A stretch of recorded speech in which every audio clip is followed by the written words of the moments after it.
faire faute d'autorité sinon.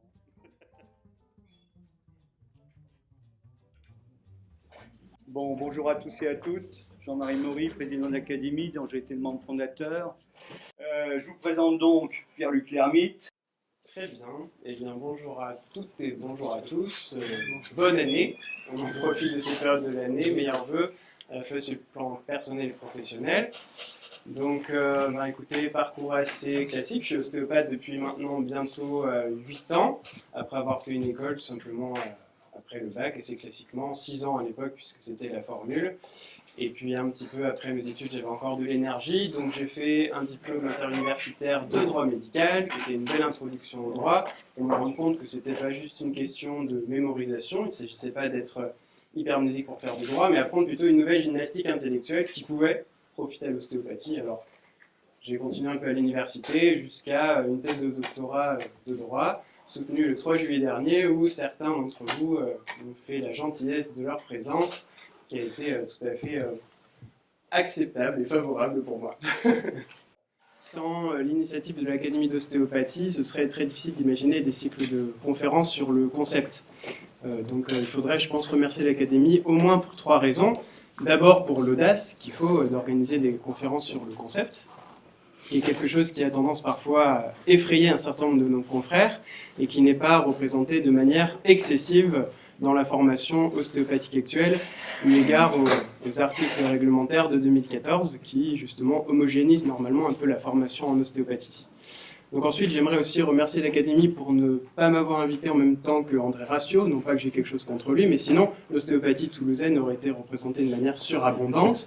Donc là, on aurait pu imaginer un parti pris géographique pour la région d'Occitanie. Donc merci de respecter, surtout que je crois qu'en plus, Alain Cassougora a aussi fait ses études de médecine à Toulouse. Donc finalement, l'ostéopathie toulousaine se porte plutôt bien, voilà, en général. Donc merci pour ça. Et puis merci enfin à l'Académie d'exister, parce que moi je crois beaucoup aux nouvelles modalités de régulation des professions, qui passent aussi par la régulation à travers de la science. Et dans les autres disciplines, écoutez, la science, c'est normalement l'apanage pratiquement exclusif des académies. Donc j'espère que ça pourra se développer peut-être petit à petit et contribuer à l'organisation de l'ostéopathie, en tout cas en France. Donc j'aimerais vous remercier d'être là, parce que j'ai pu voir sur votre petit document, l'Académie n'a de sens que si les professionnels se rencontrent pour partager et progresser plutôt ensemble. Donc progresser ensemble, ça veut dire aussi se soumettre à des débats contradictoires pour essayer d'exposer un certain nombre de points de vue, de propositions scientifiques, et voir ce qui peut évidemment sortir, parce que bien sûr personne n'a la science infuse, en tout cas en théorie. Et puis merci à Alain Cassoura aussi d'être venu ici. Alors Alain Cassoura ne le sait peut-être pas, mais nous avons déjà eu des relations assez intimes ensemble à travers un de ses livres. Je crois que le titre c'était « L'énergie, l'émotion, la pensée au bout des doigts, au-delà de l'ostéopathie », qui a partagé ma table de chevet pendant ma vie estudiantine un certain nombre de fois. Et dans cette expérience finalement un petit peu ce voyage initiatique dans la palpation, la perception humaine, je me suis beaucoup retrouvé. Alors si vous ne l'avez pas lu, franchement, je vous invite à jeter un œil, c'est quand même assez extrêmement stimulant, je trouve.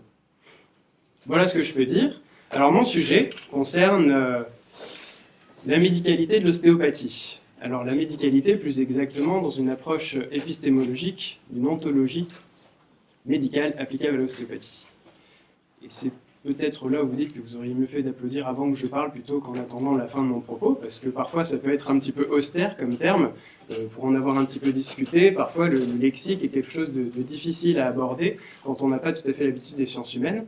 Donc pour le dire autrement, je me suis posé la question, y avait-il une essence médicale inhérente à l'ostéopathie?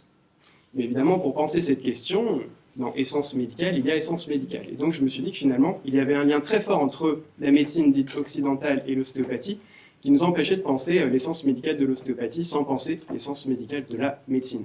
Il y avait donc un lien très fort entre les deux, un lien consubstantiel qu'il m'a fallu donc aborder, et c'est ça que j'ai envie un petit peu de vous exposer. Donc ce sujet m'est apparu un peu comme une évidence, c'est-à-dire globalement quelque chose qui va de soi, mais je me suis rapidement rendu compte que ce n'était pas nécessairement le cas de tous mes confrères. Donc il y a plusieurs raisons à ça. Il y a tout d'abord des raisons historiques, puisque étant donné que je suis relativement jeune, j'ai pas eu à me confronter aux difficultés des poursuites pour l'exercice illégal de la médecine, par exemple, toutes les problématiques judiciaires. Et donc je peux comprendre que certains confrères aient été un petit peu échaudés et aient bien voulu faire la distinction entre d'un côté la médecine et de l'autre côté l'ostéopathie. Ensuite, il y a aussi cette tradition mimétique pour certains anciens auxiliaires médicaux, majoritairement masseurs kinésithérapeutes, qui étaient habitués finalement à avoir une relation de vassalité avec les médecins, qui effectuent des prescriptions médicales pour qu'ils puissent travailler. Et donc ils ont, pour certains, gardé cette histoire de relation un petit peu inféodée par rapport au pouvoir médical, et finalement ils se sont contentés de le reproduire avec l'ostéopathie. Donc qu'est-ce que serait une évidence qui n'irait pas de soi pour tout le monde? Fallait-il un peu approfondir ce sujet, c'est-à-dire de soumettre un certain nombre d'examens avec un esprit critique pour essayer, a posteriori, de comprendre quelque chose qui n'était peut-être pas aussi évident pour tout le monde. Donc je me suis dit qu'il fallait essayer de surmonter un certain nombre de doutes avec ces analyses pour procéder justement à un examen contradictoire et en tirer certaines analyses rationnelles pour comprendre l'essence médicale de l'ostéopathie. Donc je voulais revenir 2-3 secondes sur un tout petit peu de biographie, mais pas par excès de narcissisme bien sûr, simplement parce que, encore une fois, je suis très jeune, et je n'ai pas l'arrogance d'être spécialement connu, je n'ai pas encore écrit de livres comme mes prédécesseurs, et puis André Ratio et Alain Abessera, bon, une expérience de vie évidemment que j'ai pas. Je crois que Alain Kassoura a passé sa thèse de médecine en 85, je suis né en 86, donc évidemment nous n'avons pas du tout le même bagage expérimental l'un par rapport à l'autre. Donc je m'en tiendrai à la science, parce que la science a cette propriété particulière, qu'elle se base sur l'analyse rationnelle d'une proposition scientifique, une proposition dialectique, une proposition contradictoire, et pour ça il n'y a pas besoin d'être spécialement expérimenté, il suffit juste de soumettre ses idées.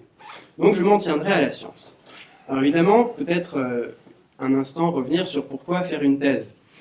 Pourquoi, quand on est ostéopathe, qu'on est bien au chaud dans son cabinet, qu'on gagne convenablement sa vie, qu'on partage des consultations avec des gens qui nous couvrent d'éloges dithyrambiques en nous disant bien sûr que nous sommes les meilleurs ostéopathes du monde, qu'ils en ont vu des dizaines, mais que nous, vraiment, on est meilleurs que les autres. Nous avons sans doute tous entendu ça, ce qu'on appelle le biais de confirmation. La plupart des conducteurs pensent qu'ils sont meilleurs que le conducteur moyen, ce qu'on appelle le biais de confirmation. En ostéopathie, ça marche aussi.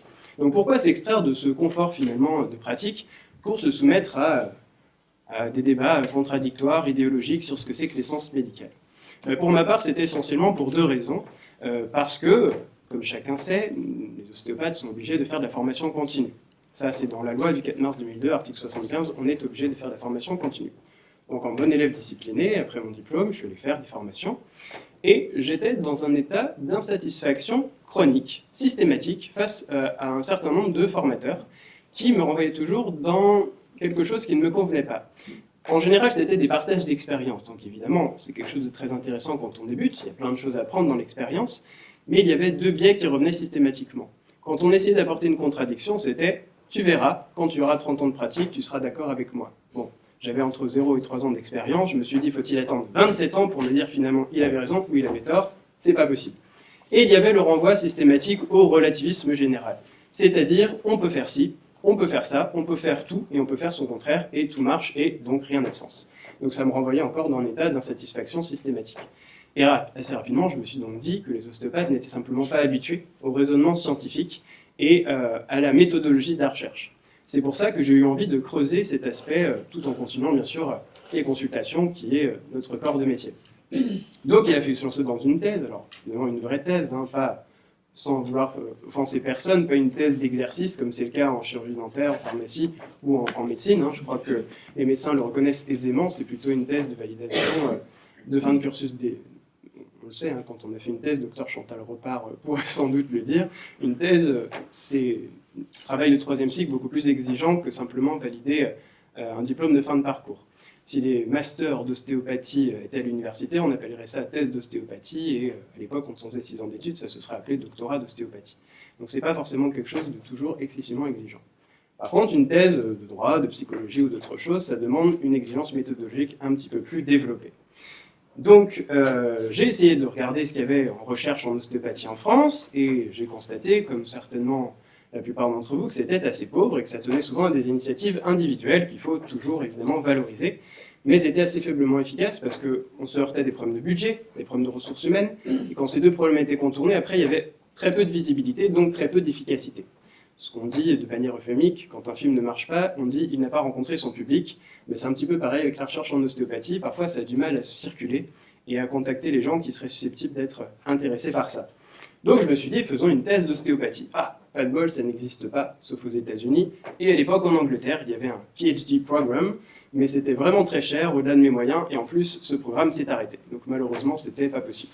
Je me suis donc tourné vers des disciplines plus académiques, et ça tombait bien. J'avais un diplôme universitaire, un master 2 de droit, il n'y avait plus qu'à se lancer dans la thèse de doctorat de manière assez logique. Donc, le droit n'est pas toujours quelque chose d'extrêmement sexy sur le papier. Quand j'arrive donner cours ici ou là, dans des écoles d'infirmiers, dans des écoles d'ostéopathie, dans des établissements de santé, en France ou à l'étranger, quand on voit droit, on se dit, oh là là, ça va être chiant, il va nous parler de textes, il va falloir mémoriser des choses, ça va être épouvantable. Mais en réalité, le droit, ça touche aussi à l'éthique, la bioéthique, et donc à la philosophie. Ça oblige à repenser les limites de son temps et à interroger des choses qui semblaient définitivement réglées dans notre esprit. Quand on fait de la bioéthique, on s'intéresse aux embryons, à la vie, à la mort. Qu'est-ce que c'est que la mort? On pourrait en parler des heures, mais pour prendre juste un exemple, la mort, est-ce que c'est rien? Et dans ce cas-là, si c'est rien, comment penser le rien? Le simple fait de penser le rien lui donne une enveloppe, une substance, et donc ça n'est plus de rien, puisque ça a une substance. Et donc finalement, penser le rien, ce serait de ne pas y penser, l'idéal, mais si on ne pense pas le rien, on ne pense pas non plus à rien. Enfin, c'est très compliqué. Et on se renvoie à une circularité argumentaire, et on se rend compte qu'en fait, la philosophie est quand même très utile pour répondre à ces questions métaphysiques. Donc finalement, le droit est assez proche de la philo. On pourrait parler de vraiment beaucoup de sujets, mais on n'aura pas le temps, en tout cas cette fois-ci. Et finalement, les étudiants, parfois, trouvent une certaine utilité dans le droit appliqué, en tout cas à l'ostéopathie, à son cadre réglementaire. Donc le problème avec le droit, déjà, il fait peur, il n'a pas beaucoup de succès, mais en plus, il est assez mal connu des professionnels, ce qui permet à un certain nombre de personnes qui passent à la télé ou à la radio, bien sûr, parce qu'ils sont très intelligents, sinon ils ne seraient pas à la télé ou à la radio, qui donnent des leçons de droit, mais des leçons de droit en donnant des contre-vérités juridiques, factuelles. Vous avez tous vu passer des communications en disant que les ostéopathes n'étaient pas reconnus, n'avaient pas d'efficacité, ou alors n'avaient pas le droit d'exercer l'ostéopathie dans des maisons de santé, etc. Bon, il y a tout un tas de choses dont on pourrait discuter, et l'esprit humain se contente souvent de choses assez faciles, des arguments simples, alors que parfois il y a des choses un peu plus complexes qui méritent de s'y arrêter, d'être développées pour être mieux compris. Donc c'est très facile de donner des leçons de droit, un jour il faudra sans doute faire un bêtisier, ça donnera, si on n'arrive pas à penser le rien, ça donnera une idée de l'infini de la créativité humaine en tout cas. Donc il faudra sans doute s'y atteler. Donc la science, à travers la thèse en tout cas de doctorat, ça permet de qualifier le réel, et c'est ça qui est quand même extrêmement intéressant. Donc on pourrait citer Merleau-Ponty avec la phénoménologie de la perception. Nous avons des sens qui nous donnent des informations que nous interprétons, à qui nous donnons une certaine valeur, donc il y a un certain statut au niveau de ces perceptions, pour organiser dans notre esprit la perception qu'on a du réel. Et l'organisation du réel, ça permet de qualifier les choses, et ça permet de ne pas rester en permanence dans une trop grande métaphoricité. C'est ça le but de la science, et je me suis dit que c'était une formidable aubaine de profiter de la science juridique pour travailler sur l'ostéopathie, à l'heure où tout est en train de changer. Alors peut-être que vous ne le savez pas, parce qu'on ne peut pas être omniscient et avoir des connaissances sur tout en permanence, mais le monde de la santé est en petite révolution. On invite à repenser les catégories, qui autrefois étaient encore une fois des choses dont on pensait qu'il n'y aurait pas besoin d'y revenir. Par exemple, il faut répondre à des questions un peu bizarres. Si nous avons un homme qui se fait opérer pour devenir une femme, aujourd'hui c'est possible, mais qui souhaite pour autant participer à un championnat du monde de boxe dans la catégorie féminine, doit-on l'autoriser ou doit-on l'interdire? Et si jamais on se rend compte qu'il y a une histoire de prédisposition anatomique qui serait donc un obstacle à cette participation, doit-on mettre une gradation dans les hormones qui permettrait de dire que telle personne est naturellement plus forte que telle autre? Qu'est-ce qu'il faut faire quand on a l'intelligence artificielle, quand on peut faire courir des personnes avec des prothèses qui permettent de courir plus vite que des personnes valides, sauter plus haut, respirer davantage, avoir plus de créativité? On est obligé de répondre à des questions un peu bizarres qu'on pensait jamais avoir besoin de se poser. Et dans le monde de la santé, c'est un peu pareil. De plus en plus, à chaque fois qu'il y a une réforme, les professions de santé et de la santé augmentent petit à petit leur champ de compétences. Tant et si bien que la frontière dichotomique qui existait entre d'un côté la médecine et de l'autre côté le reste du monde devient de plus en plus poreuse, et finalement on se dit, est-ce que c'était bien nécessaire de mettre une telle frontière? Ça interroge. Quels sont les critères classificatoires qui nous permettront maintenant d'organiser les choses? C'est des questions qui méritent d'être soulevées. Donc prendre l'ostéopathie comme sujet d'étude, c'était quelque chose de tout à fait passionnant. Parce que, chers amis, quel parcours depuis le 22 juin 1874? Quel parcours depuis qu'Andrew Taylor Still a formalisé l'idée d'ostéopathie, cette prise en charge un petit peu particulière, qui repose sur un certain nombre de concepts ou de principes. Parce qu'en philosophie, les principes et les concepts, c'est pas tout à fait la même chose. Quel parcours depuis son apprentissage empirique avec son père dans le Wakarusa, avec les Indiens Chouani? Quel parcours depuis son appréhension de la nature avec un grand N? Quel parcours depuis sa reconnaissance un peu tardif, d'abord dans le Vermont en 1896, puis dans le Dakota du Nord, puis dans le Missouri, puis dans tous les États fédéraux des États-Unis d'Amérique, tel un incendie sur la prairie, comme pouvait l'écrire Zachary Comeau en son temps. Quel parcours depuis la controverse doctrinale entre d'un côté une ostéopathie défendue par Steele et de l'autre côté une ostéopathie qui tendait déjà vers une certaine médicalité médicale de John Martin Littlejohn ou de William Smith. Quel parcours depuis son apparition dans le Vieux Continent, en 1913, par l'ouvrage de Moutin, dont on peut consulter la biographie très bien faite par Jean-Louis Boutin, d'ailleurs, à cet égard. Quel parcours depuis, vous savez, Paul Génie, Dr Lavézari, etc., et l'organisation, jusqu'à l'arrêté du 6 janvier 1962, où, incontestablement, l'ostéopathie est devenue une pratique médicale réservée aux médecins. C'était écrit. Comme ça, il n'y avait plus de débat, et on s'était dit, c'est tranché définitivement. Oui, mais voilà, je vous épargne la sociologie politique qui a suivi, évidemment, que vous connaissez pour certains sans doute mieux que moi dans les détails, jusqu'à la loi du 4 mars 2002, qui dit qu'effectivement, l'ostéopathie, étant toujours une pratique médicale, est aussi pratiquable par des non-médecins. Bon. Puis les décrets de 2007 qui commencent à expliquer ce que fait un ostéopathe et les limites de son champ de compétences, et enfin 2014 qui donne un certain nombre d'éléments de définition et qui encadre un peu mieux la formation. Il y aurait d'autres choses à dire, mais en tout cas le parcours est quand même considérable. Alors, que peut-on conclure? L'ostéopathie a destitué, en tout cas dans les usages, la médecine occidentale de son travail de première intention, de premier recours, incontestablement. Les ostéopathes ne sont pas soumis à la TVA, ce qui corrobore un petit peu l'idée que c'est bien une profession qui participe à la prise en charge sanitaire. Les ostéopathes, bien qu'il y ait un article qui s'appelle L63-23-1 du Code de la santé publique au sujet des maisons de santé, nous avons aussi des témoignages de la ministre qui nous explique qu'il n'y a pas d'obstacle pour qu'un ostéopathe pénètre dans une maison de santé à certaines conditions. Donc aujourd'hui, ces problèmes sont en train de trouver des solutions sur le plan juridique grâce à des démarches particulières des associations socio-professionnelles et de l'exécutif pour essayer de donner un cadre finalement relativement apaisé de l'ostéopathie en France. Mais alors, pourquoi, si les choses semblent aussi apaisées, avais-je la sensation, en pratiquant l'ostéopathie dans mon cabinet, d'être quand même globalement ostracisé et mis au banc d'un système qui ne semblait pas me convenir? Pourquoi avais-je l'impression de pratiquer la médecine sans pour autant être médecin? Et comment expliquer ce paradoxe? Eh bien, c'est ce qu'on va essayer de faire ensemble, en tout cas dans les grandes lignes aujourd'hui. Alors, en bonne universitaire à temps partiel, j'ai prévu un plan que je vais vous exposer. Dans un premier temps, je vais vous parler un petit peu de la genèse de cette idée. Dans un deuxième temps, je vais essayer de vous démontrer quelle a été la compréhension de cette essence médicale que j'ai appelée la médicalité, qui est une construction binaire, c'est-à-dire d'un côté ce qui est médical et de l'autre ce qui n'est pas médical, qui a été créée de toutes pièces, bien entendu, par l'institution médicale. Et dans un troisième temps, je vous expliquerai pourquoi depuis l'apparition de l'ostéopathie, eh bien, cette binarité médicale semble toucher à son évanescence et que nous avons maintenant plutôt une médicalité de gradation, c'est-à-dire des choses plus ou moins médicales qui permettraient finalement d'appréhender n'importe quel type de profession à travers cet élément d'analyse. Donc d'abord, je vais vous parler un petit peu de la genèse de cette idée. Donc la médicalité, il faut la voir un petit peu comme une invitation à la réflexion. Un petit peu comme, sans évidemment me prendre pour Socrate, mais comme Socrate pouvait le faire en son temps dans la société athénienne, c'est-à-dire essayer de poser des questions qui dérangent. L'intérêt n'est pas dans la réponse, mais dans le cheminement qui permet d'aboutir à une réponse à des questions un petit peu nouvelles et un petit peu troublantes. Pourtant, juridiquement, on aurait pu se dire que l'histoire était pliée assez rapidement. Si on lit le Code de la santé publique, maintenant, on va constater que dans la 4e partie, il y a plusieurs livres qui déterminent quelles sont les professions de santé en tout cas. Et dans le livre 1 figurent les professions de santé médicale. Médecin, chirurgien dentiste, sage-femme. Pas d'ostéopathie. On pourrait dire donc l'ostéopathie n'est pas une profession médicale et l'affaire est réglée. Deuxième élément qui pouvait nous faire croire que c'était facilement réglé, quand on cherche une définition de ce que c'est que la médecine, c'est toujours un grand moment en épistémologie. Donc la médecine est définie de la manière suivante. C'est ce que pratiquent les médecins.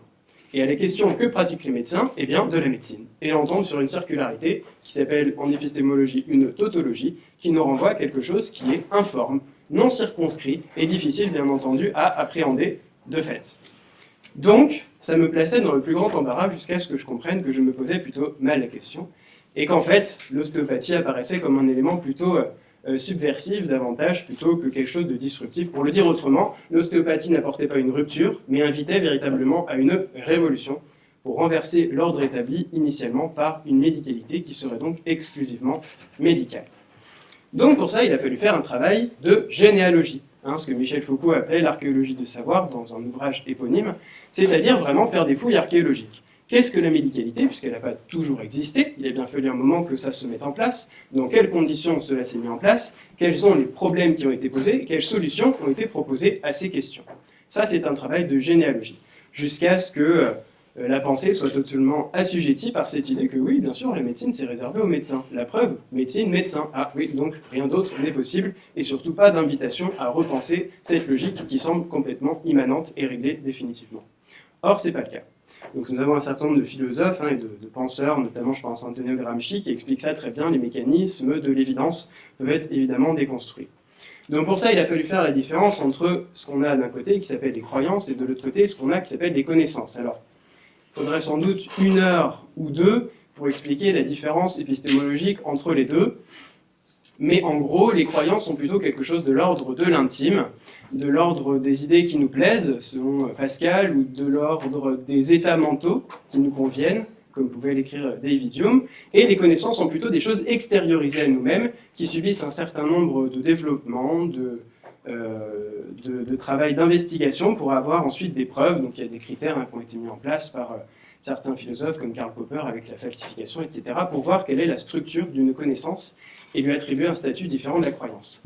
Parce qu'en termes de croyance, la médicalité de la médecine exclusive a un paquet de choses qu'il faut essayer de déconstruire, bien entendu. Donc c'est toujours difficile de se défaire des croyances. Si on lit par exemple la controverse de Valladolid, où on se demandait si une personne de couleur noire était un humain ou un animal, aujourd'hui ça nous ferait sourire, mais à l'époque c'est des vraies questions. Aujourd'hui, la conscience écologique, on voit qu'on ne manque pas d'arguments. Pourtant, les mentalités ont du mal à se transformer. Pourtant, nous savons un certain nombre de choses. Donc c'est toujours difficile de se débarrasser des croyances. On préfère parfois des illusions qui confortent à des vérités qui dérangent, bien entendu. Mais on est un petit peu tous pareils là-dessus.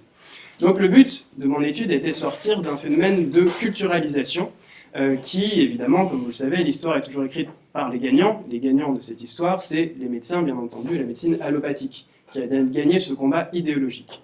Et il faut donc sortir de cette historiographie de la domination pour essayer de penser de manière socio-anthropologique quelque chose qui serait nouveau, pour essayer de comprendre comment penser la médecine à partir, bien sûr, de la médecine occidentale. Bon, alors, la médicalité binaire due à institution médicale. Qu'est-ce qu'on pourrait en dire? Alors évidemment, si la médicalité c'est l'essence médicale, il semble assez logique de l'attribuer à la médecine, qu'on appelle bien sûr médecine occidentale, médecine allopathique, médecine conventionnelle, médecine orthodoxe, qui est bien sûr le fruit d'au moins 2400 ans d'histoire, si on commence seulement Hippocrate. Donc on a des éléments de preuve, on sait que ça a commencé avant. Il y a des traces de papyrus, moins 1800, avant la naissance théorique de Jésus-Christ. On a le Code d'Hammurabi, moins 1750. Mais en tout cas, ça a plus ou moins commencé avec le fameux Corpus Hippocraticum, 400 ans avant Jésus-Christ, sur sa petite île de Kos. Hippocrate, qui bien entendu serait le descendant d'un certain Esculape, ou Asclépios, comme on préfère, qui était théoriquement, selon la mythologie, le fils d'Apollon et de Coronis, qui malheureusement pour lui, aurait été foudroyé par Zeus parce qu'il aurait ressuscité un mort avec du sang de Gorgone. Bon, c'est regrettable pour Asclépios. Toujours est-il que Hippocrate serait bien entendu son descendant. Il y avait donc une transmission de père en fils qui était une transmission finalement assez familiale. Donc jusqu'à Hippocrate. Hippocrate s'est dit, mais finalement mes fils, qui étaient Dracos et Thessalos, sont bons, mais il y en a un qui est un petit peu meilleur qui s'appelle Polybe. L'ennui c'est que c'est pas mon fils. Donc c'est pas grave, il va devenir mon gendre et je vais lui transmettre quand même mes connaissances médicales parce que bien sûr, Asclépios avait quand même eu des enseignements du centaure Chiron, entre-temps, qui lui a permis de connaître la médecine jusqu'à Hippocrate. Donc bien entendu, Hippocrate a commencé à transmettre la médecine à d'autres personnes que ses fils, et on s'est dit, mais attendez, si on peut apprendre la médecine autrement que par transmission empirique et par la littérature, par exemple, enfin avec les moyens qu'ils avaient à l'époque, ça devient quelque chose d'intéressant. Il va donc falloir garder un certain monopole là-dessus, parce que la médecine, c'est quand même quelque chose qui pourrait nous échapper, et ça ne ferait pas vraiment notre affaire. Donc je vous la fais très courte, je suis désolé s'il y a des spécialistes de l'histoire de la médecine, parce que même pour moi, c'est un exercice très frustrant. Quand je me suis entraîné à préparer cette conférence, j'ai mis 2h30. Donc là, il faut tout synthétiser en 1h15. Donc il va falloir évidemment couper un certain nombre d'éléments. Donc je vais vite. On passe par Hérophile qui a fait pas mal de dissections. dans les civilisations hellénistes, 250 ans avant Jésus-Christ, puis le fameux corps judéo-chrétien, qui est souvent décrit par Michel Onfray, c'est-à-dire d'un côté l'esprit qui permet de se rapprocher théoriquement de Dieu, et le corps qu'il faut absolument mépriser, qui est quelque chose de lourd, d'embarrassant, de gros et de détestable. Puis les fameuses dissections de Galien, 2e siècle après Jésus-Christ, qui était le médecin des gladiateurs à Pergame, et qui a fait beaucoup de dissections sur des singes. Et pourtant, ces schémas anatomiques ont eu une autorité pendant 14 siècles. Il a fallu attendre Vézal, au XVIe, pour qu'enfin on puisse remettre en question les ouvrages de Galien. Alors, juste à titre d'exemple, parce que ça pourrait être beaucoup plus long, évidemment, il y a un tableau de Rembrandt, je ne sais pas si vous le connaissez, qui s'appelle « Leçon d'anatomie du docteur Tup ». Que se passe-t-il ? Donc nous avons un chirurgien qui dissèque, avec plusieurs disciples qui semblent regarder le bistouri du chirurgien qui montre quelque chose. En réalité, il ne regarde pas le scalpel, il regarde au pied, et au pied, il y a un livre dont on suppose que c'est un livre de Galien ouvert. Donc on préférait une représentation du réel plutôt que le réel. Donc il y avait déjà à l'époque une histoire de domination intellectuelle d'un maître par rapport à un élève, plutôt que de s'intéresser vraiment au réel. Et cette histoire n'a cessé évidemment de s'accroître dans le temps, donc je vais vite sur Ambroise Paré, Harvey, etc., jusqu'au XVIIIe siècle où tout se joue d'un point de vue idéologique entre d'un côté les vitalistes, qui ne sont pas totalement étrangers à la pensée d'Andrew Taylor Still, qui considéraient que le corps, en tout cas l'organisme, n'était pas la somme des sous-parties qui le composent, mais la somme des sous-parties plus leurs interactions. Donc, dans l'oreille d'un ostéopathe, c'est quelque chose qui doit normalement faire tilt. Donc ce conflit opposait les vitalistes aux matérialistes qui, évidemment, eux, considéraient que l'organe en souffrance est évidemment causatif, ce qui permet de morceler le corps en différentes sous-parties qui n'ont plus ou moins rien à voir les unes avec les autres. Alors dans les vitalistes, bien sûr, il y avait Bordeu, qui a découvert un petit peu les bases de l'endocrinologie, qui permettait de faire ce lien. Et de l'autre côté, il y avait un certain nombre de médecins plutôt dits rationalistes. Ensuite, on a vu au 19e Bichat qui a développé l'histologie, jusqu'à ce fameux, bien sûr, Laennec et Claude Bernard, 1865, avec la médecine expérimentale, qui a créé vraiment un divorce entre d'un côté la clinique, l'examen au pied du patient, comme sa racine étymologique grecque le suggère, et de l'autre côté, le laboratoire, on fait des expériences sur des animaux, c'est-à-dire une norme idéale de fonctionnement qu'on pourrait ensuite transposer aux humains, et de là a commencé à creuser un fossé idéologique. Bon, il y avait un contexte social qui le permettait bien à ce moment-là. En tout cas, ça s'est fait petit à petit, et bien sûr, Claude Bernard donnait des collèges dans le Collège de France, et des cours dans le Collège de France, et le Second Empire, Napoléon III n'était pas totalement insensible à cette idée de médecine de laboratoire, et ça a structuré bien sûr l'enseignement médical. Donc voilà pour les grandes lignes de la pensée médicale avant. Donc maintenant, ce qui est intéressant, c'est de l'aborder d'un point de vue épistémologique. Comment l'essence médicale s'est-elle construite dans cette situation ? Alors, il n'y a pas toujours eu des époques avec des médecins, mais il y a toujours eu des époques avec de la médecine. Il y a toujours eu quelqu'un qui a essayé de donner un soin à quelqu'un d'autre, d'accord ? Et ça, c'est ce qu'en sociologie on appelle la matière sociale, et donc la matière sociale médicale. C'est un fait social qui est inclus dans une dynamique collective. Et on s'est rendu compte que les personnes qui avaient tendance à pratiquer cela avaient un certain pouvoir sur quelque chose de très sacré qui s'appelle bien sûr la vie.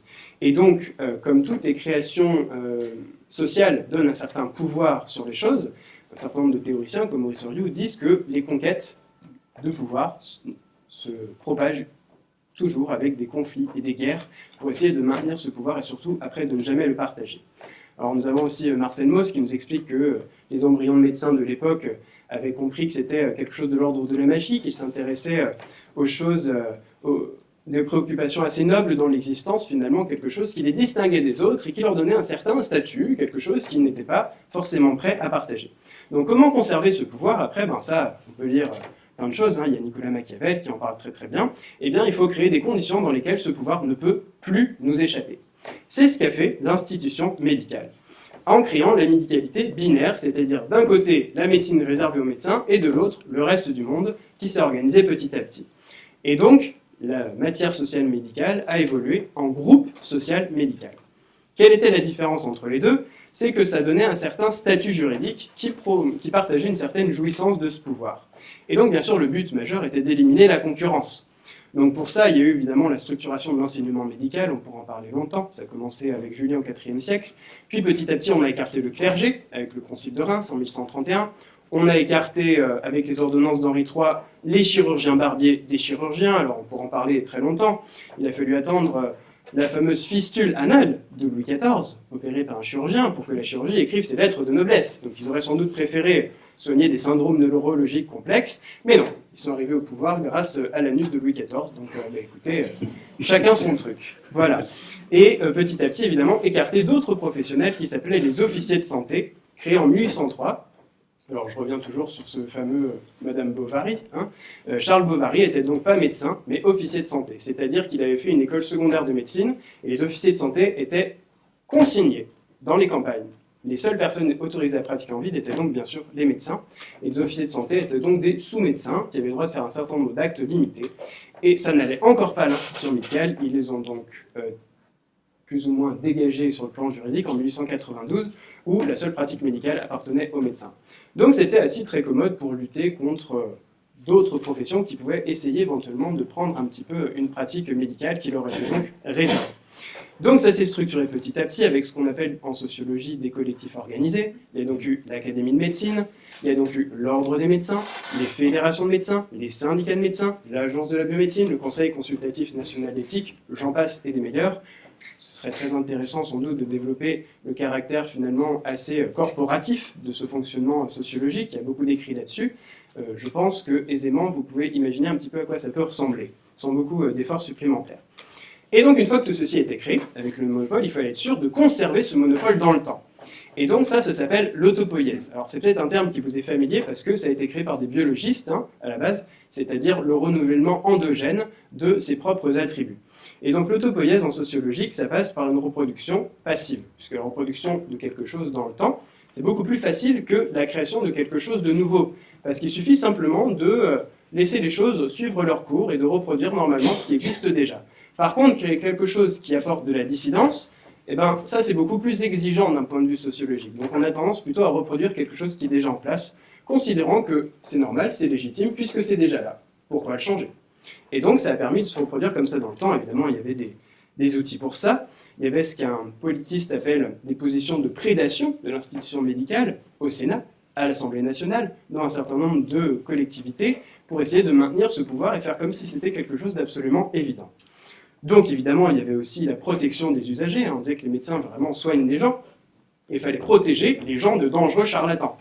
Et donc pour ça, on a créé un enseignement médical qui permettait d'évincer toutes les personnes qui ne voulaient pas faire de la médecine allopathique conventionnelle. Et certains savent sans doute ça beaucoup mieux que moi, du fait de l'âge moyen de la salle, je pense. Donc ensuite, il y avait une force juridique importante, conférée par l'institution médicale. Alors ça demanderait sans doute beaucoup plus de développement, donc je vais très très vite. Sur le contrôle sur le droit des usagers, je pense notamment à la fin de vie, je pense à tout un tas d'autres éléments.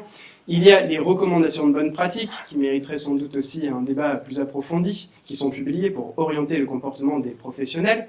La culturalisation, aujourd'hui quand on dit je vais voir mon docteur, on pense à un docteur en médecine, or doctorat, il y en a dans différentes disciplines, et pourtant quand on va voir l'ostéopathe qui a un doctorat de droit, on ne va pas dire je vais voir mon docteur, bien sûr. Donc il y a une certaine culturalisation d'un certain nombre de dominations sur le langage, qui est évidemment favorable à l'institution médicale. Or, il y a aussi bien sûr l'encadrement sanitaire des autres activités, puisque lorsqu'on veut faire une réforme, par exemple chez un auxiliaire médical, on convoque qui ? On convoque les médecins pour leur demander leur avis. Ce qui est très commode, parce que si on peut encadrer les autres exercices sanitaires, on est sûr qu'ils ne viendront jamais empiéter sur notre champ de compétences. Donc tout ceci est très commode et organisé de manière à assurer la persévérance du pouvoir médical. Donc ensuite, il faudrait rentrer un peu plus dans le détail, mais je vais essayer d'aller un peu plus vite sur l'exercice de la médecine. N'exerce pas la médecine qui veut. Il y a des actes de diagnostic et des actes de soins, globalement dans la chronologie. Il faut un certain nombre d'autorisations juridiques, ne serait-ce que pour poser des questions, puisque l'échange intersubjectif entre deux personnes fait l'objet d'encadrements réglementaires. On ne peut pas demander à quelqu'un comment il va, au motif qu'on aimerait pratiquer une activité de soins, si on n'a pas les autorisations juridiques pour le faire. C'est comme ça que ça se passe. Donc évidemment, faire des anamnèses et des examens cliniques, si on n'a pas des diplômes reconnus qui permettent de le faire, normalement c'est plutôt quelque chose d'interdit. Alors je pourrais passer longtemps sur ce que c'est que le diagnostic médical. Vous êtes sans doute déjà promené dans des bibliothèques universitaires, vous avez vu qu'il n'y a aucun rayon où c'est marqué diagnostic. Il y a les maladies du cœur, les maladies du poumon, il y a la gastroentérologie, il n'y a aucun rayon où c'est marqué diagnostic. Parce que le diagnostic est là aussi quelque chose censé évident, quelque chose qui permet d'identifier des pathologies. Sauf qu'en fait, quand on creuse un peu la question, notamment quand on lit Michel Foucault, La naissance de la clinique, on se rend compte que ce qui permet d'identifier des pathologies, ça ne s'appelle pas diagnostic. Le diagnostic, c'est un processus qui permet d'identifier d'abord des symptômes, des signes, les regrouper en syndromes et les associer analogiquement avec un élément de ce qu'on appelle la nosologie. C'est-à-dire, la nosologie, c'est un gros sac dans lequel on aurait référencé toutes les pathologies qui existent au monde et on essaye de les associer à des choses qui viennent du patient. Si vous demandez à un médecin la différence entre signes et symptômes, je ne suis pas sûr qu'il puisse répondre de manière extrêmement détaillée. C'est normal, les philosophes de la médecine s'en sont chargés à leur place et nous montrent à quel point finalement tout ceci n'est pas aussi évident que ça en a l'air. D'autant plus que pour associer un syndrome à une pathologie, il faudrait avoir la prétention de connaître toutes les pathologies. Or, un certain nombre d'auteurs ont pu montrer que dans sa vie, un médecin peut au maximum identifier 300 diagnostics différents. Dans un CHU, on arrive péniblement à 1000 diagnostics, sur des dizaines de milliers de pathologies dans le monde. C'est-à-dire que le diagnostic n'est toujours qu'une vraisemblable correspondance, n'est qu'une hypothèse. Souvent, on accorde au diagnostic un caractère assez certain, en réalité, ça n'est toujours rien de plus qu'une hypothèse. Et ensuite, et bien sûr, il y a les actes de soins. Les actes de soins, ça, il y a une thèse qui a été faite en droit là-dessus, de Clément Cousin, qui montre assez facilement que les actes de soins médicaux, c'est quelque chose qui nous échappe aussi globalement plutôt bien, parce que si les actes de soins médecins consistent à traiter des pathologies, dans ce cas-là, qu'est-ce qu'on fait de l'assistance médicale à la procréation? Qu'est-ce qu'on fait du transsexualisme? C'est pas une maladie mentale, ni l'homosexualité, en tout cas plus dans le droit, ni dans la psychiatrie. Donc qu'est-ce qu'on fait, puisque c'est pas censé soigner des pathologies? Qu'est-ce qu'on fait des IVG? Qu'est-ce qu'on fait de la chirurgie d'esthétique? Qu'est-ce qu'on fait des soins palliatifs? Donc on se rend compte assez rapidement que quand on essaye de faire des définitions, les définitions nous échappent. Donc dans ce cas-là, l'acte médical ne consisterait pas à traiter des pathologies, mais il y aurait une certaine téléologie, c'est-à-dire un objectif de bien vers lequel il faudrait tendre. Mais dans ce cas-là, ça s'applique aussi aux ostéopathes et aux auxiliaires médicaux, et donc ce ne serait pas propre aux médecins. Et donc on en revient à la situation initiale, on n'arrive pas très bien à définir un acte de soins médical. Donc la conclusion serait, écoutez, un acte de soins médical, c'est ce qui est appris à l'université, sauf que ce qui est enseigné à l'université, c'est souvent très praticien dépendant. Et donc, vu que ce n'est pas absolument homogène, comment faire pour être sûr qu'un acte médical est bien un acte médical? Là est la question. Il y aurait sans doute beaucoup de réponses à vous proposer, mais pour ça, il faudra lire ma thèse. Voilà, tout simplement. Je vois que certains ont déjà bien commencé. Donc, maintenant qu'on a parlé un petit peu de cette histoire de médicalité de la médecine exclusive, avec un critère binaire, c'est-à-dire ce qui est médical et ce qui ne l'est pas, on va aborder le deuxième sujet qui vous intéresse peut-être un peu plus, qui serait une médicalité de gradation, c'est-à-dire qui serait très médical, moyennement médical ou faiblement médical, qui permettrait donc d'investiguer n'importe quel acte de soin fait par n'importe quel professionnel, à condition qu'il soit juridiquement identifié. Et donc on ne raisonnerait plus de manière statutaire, mais de manière en analysant le droit positif, c'est-à-dire en analysant le réel et pas une représentation du réel. Donc on ferait l'inverse finalement du docteur Tulp et son cours d'anatomie sur le tableau de Rembrandt. Alors évidemment, la médicalité, vous avez compris, il faut penser avec les limites de son temps. Elle s'est construite petit à petit, il y a un certain nombre de raisons qui ont fait qu'elle s'est construite comme ça et pas autrement. Ça n'empêche pas aujourd'hui d'avoir un raisonnement et de s'interroger sur sa pertinence dans le système sanitaire actuel. Donc, peut-être avez-vous connu pour certains Isabelle Robart, avocate et docteur en droit qui a écrit des livres sur la médecine non conventionnelle et le droit, qui a écrit la chose suivante: depuis le Moyen-Âge, l'apparition de l'ostéopathie dans le droit français est la première brèche effectuée dans le monopole exclusif de ce qu'elle appelait la médecine, ce que j'appelle la médicalité médicale, on va dire. Et donc, s'il y a une brèche, il y a une révolution en ce moment des professions de santé, il est donc grand temps de s'interroger sur la classification et la catégorisation des actes des différents professionnels pour reconceptualiser tout ça. Donc, comment évaluer la médicalité de l'ostéopathie? Eh bien, pour ça, on peut évaluer les actes commis par les ostéopathes, les actes de diagnostic, les actes de soins. Et là, le législateur s'est confronté à un problème majeur. Parce que pour définir une profession, il faut pouvoir l'énoncer, ce qu'on appelle la fonction performative du langage, pour John Austin, et pour l'énoncer, il faut pouvoir essayer de le décrire. Sauf que décrire l'ostéopathie, c'était quelque chose qui semblait très très compliqué. Et dès que des tentatives étaient émises, c'était tellement ressemblant à la médecine dite occidentale, que du coup on s'est dit, mais on ne pourra pas les dissocier. C'est tellement identique qu'on n'arrive pas à faire la différence entre les deux. Donc, qu'est-ce qu'a fait le législateur? Eh bien, il a créé des néologismes. On a inventé des nouveaux mots pour décrire l'ostéopathie, parce que si on ne la décrivait pas suffisamment, on l'aurait confondu avec la médecine occidentale. Donc on a inventé le mot de trouble fonctionnel, de dysfonction ostéopathique, de manipulation, de diagnostic d'opportunité, de diagnostic fonctionnel pour essayer de dissocier ces deux choses. Eh bien moi je me dis pas de problème, analysons ces termes, et puisqu'ils sont très nouveaux dans le droit positif, essayons de voir ce qui se passe quand on les applique aux professions qui existent déjà, pour évaluer leur niveau de médicalité. C'est donc ce que j'ai essayé de faire, et ça a permis de voir une certaine gradation. Donc c'est ce que les Allemands appellent la différence entre le Sollen et le Sein. Alors désolé s'il y a des germanistes dans la salle, le Sollen et le Sein, la différence, c'est la différence entre ce qui doit être et ce qui est. c'est cette histoire de Dr Tup, je propose d'analyser ce qui est, c'est-à-dire les actes que peuvent exercer les ostéopathes en droit français, et ne pas raisonner d'un point de vue de la catégorie. Les médecins font nécessairement des actes médicaux, la preuve ils sont médecins, et les auxiliaires médicaux des actes non médicaux, la preuve c'est des auxiliaires médicaux. Je dis, analysons ça sans les catégories, analysons vraiment, réellement, ce que les différentes personnes réalisent, et on verra bien ce qu'il en ressort. Donc je vais aborder les actes de diagnostic, et nous n'aurons probablement pas le temps de parler des actes de manipulation, peut-être cela fera-t-il l'objet de questions, mais on va essayer d'abord de détailler ça. Alors un diagnostic, je vous épargne son étymologie qui nous révèle un certain nombre d'éléments de compréhension, mais en gros, c'est quelque chose de polysémique. Quand vous allez chez votre garagiste, il va faire un diagnostic de l'état de votre voiture. Si vous allez chez votre coiffeur, ce sera un diagnostic capillaire, chez le médecin, ce sera un diagnostic médical, chez l'ostéopathe, ce sera un diagnostic ostéopathique. Donc le mot diagnostic tout seul n'a pas beaucoup de sens. C'est ce qu'on appelle un syntagme, c'est-à-dire l'association de deux mots. Diagnostic infirmier, diagnostic médical, diagnostic ostéopathique, etc. Et tous ces mots existent dans le droit positif. J'ai été le premier surpris. Le diagnostic infirmier existe. Il y a un rôle propre des infirmiers qui ont un rôle de surveillance pour évaluer un certain nombre d'éléments issus du patient, et en cas d'anomalie, ils préviennent le médecin pour qu'il puisse agir. Il y a donc une certaine autonomie d'exercice, autonomos, se donner soi-même la propre loi de son action. Donc ça veut dire que pour ça, il faut avoir des connaissances suffisantes pour pouvoir établir ce genre d'acte, qui était quelque chose a priori de contre-intuitif, étant donné l'organisation des professions de santé originellement. Donc, le diagnostic d'opportunité des ostéopathes se définit bien entendu dans l'arrêté du 12 décembre 2014 de la manière suivante, je vous l'énonce, comme ça, ceux qui le connaissent, ça rafraîchit la mémoire, ceux qui ne le connaissent pas, ça vous permettra de le découvrir. Donc, c'est une démarche de l'ostéopathe qui consiste à identifier les symptômes et les signes d'alerte, justifiant d'un avis médical préalable à une prise en charge ostéopathique. Quand on lit comme ça de manière brute, on pourrait se dire « Ah oui, ça veut dire que les ostéopathes, dès qu'ils voient qu'il y a un truc un petit peu compliqué, il faut qu'ils renvoient le patient vers le médecin. » C'est ce que vous dites ou pas? Donnez-moi au moins l'impression que je ne suis pas totalement soporifique.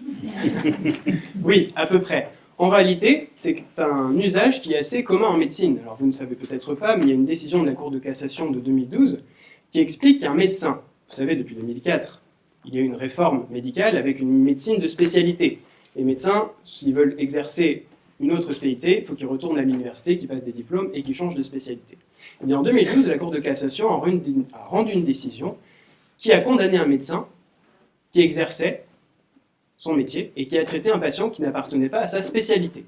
La Cour de cassation a estimé que c'était une faute caractérisée, parce qu'il n'avait pas les compétences pour le faire. Donc, la jurisprudence nous dit qu'un médecin doit s'en tenir à sa spécialité. Et que si le patient n'est pas dans sa spécialité, s'il présente donc des symptômes ou des signes qui doivent nécessiter une prise en charge particulière, il doit réadresser le patient à quelqu'un d'autre. Donc, cet article nous dit la chose suivante, que les ostéopathes agissent comme les médecins de spécialité.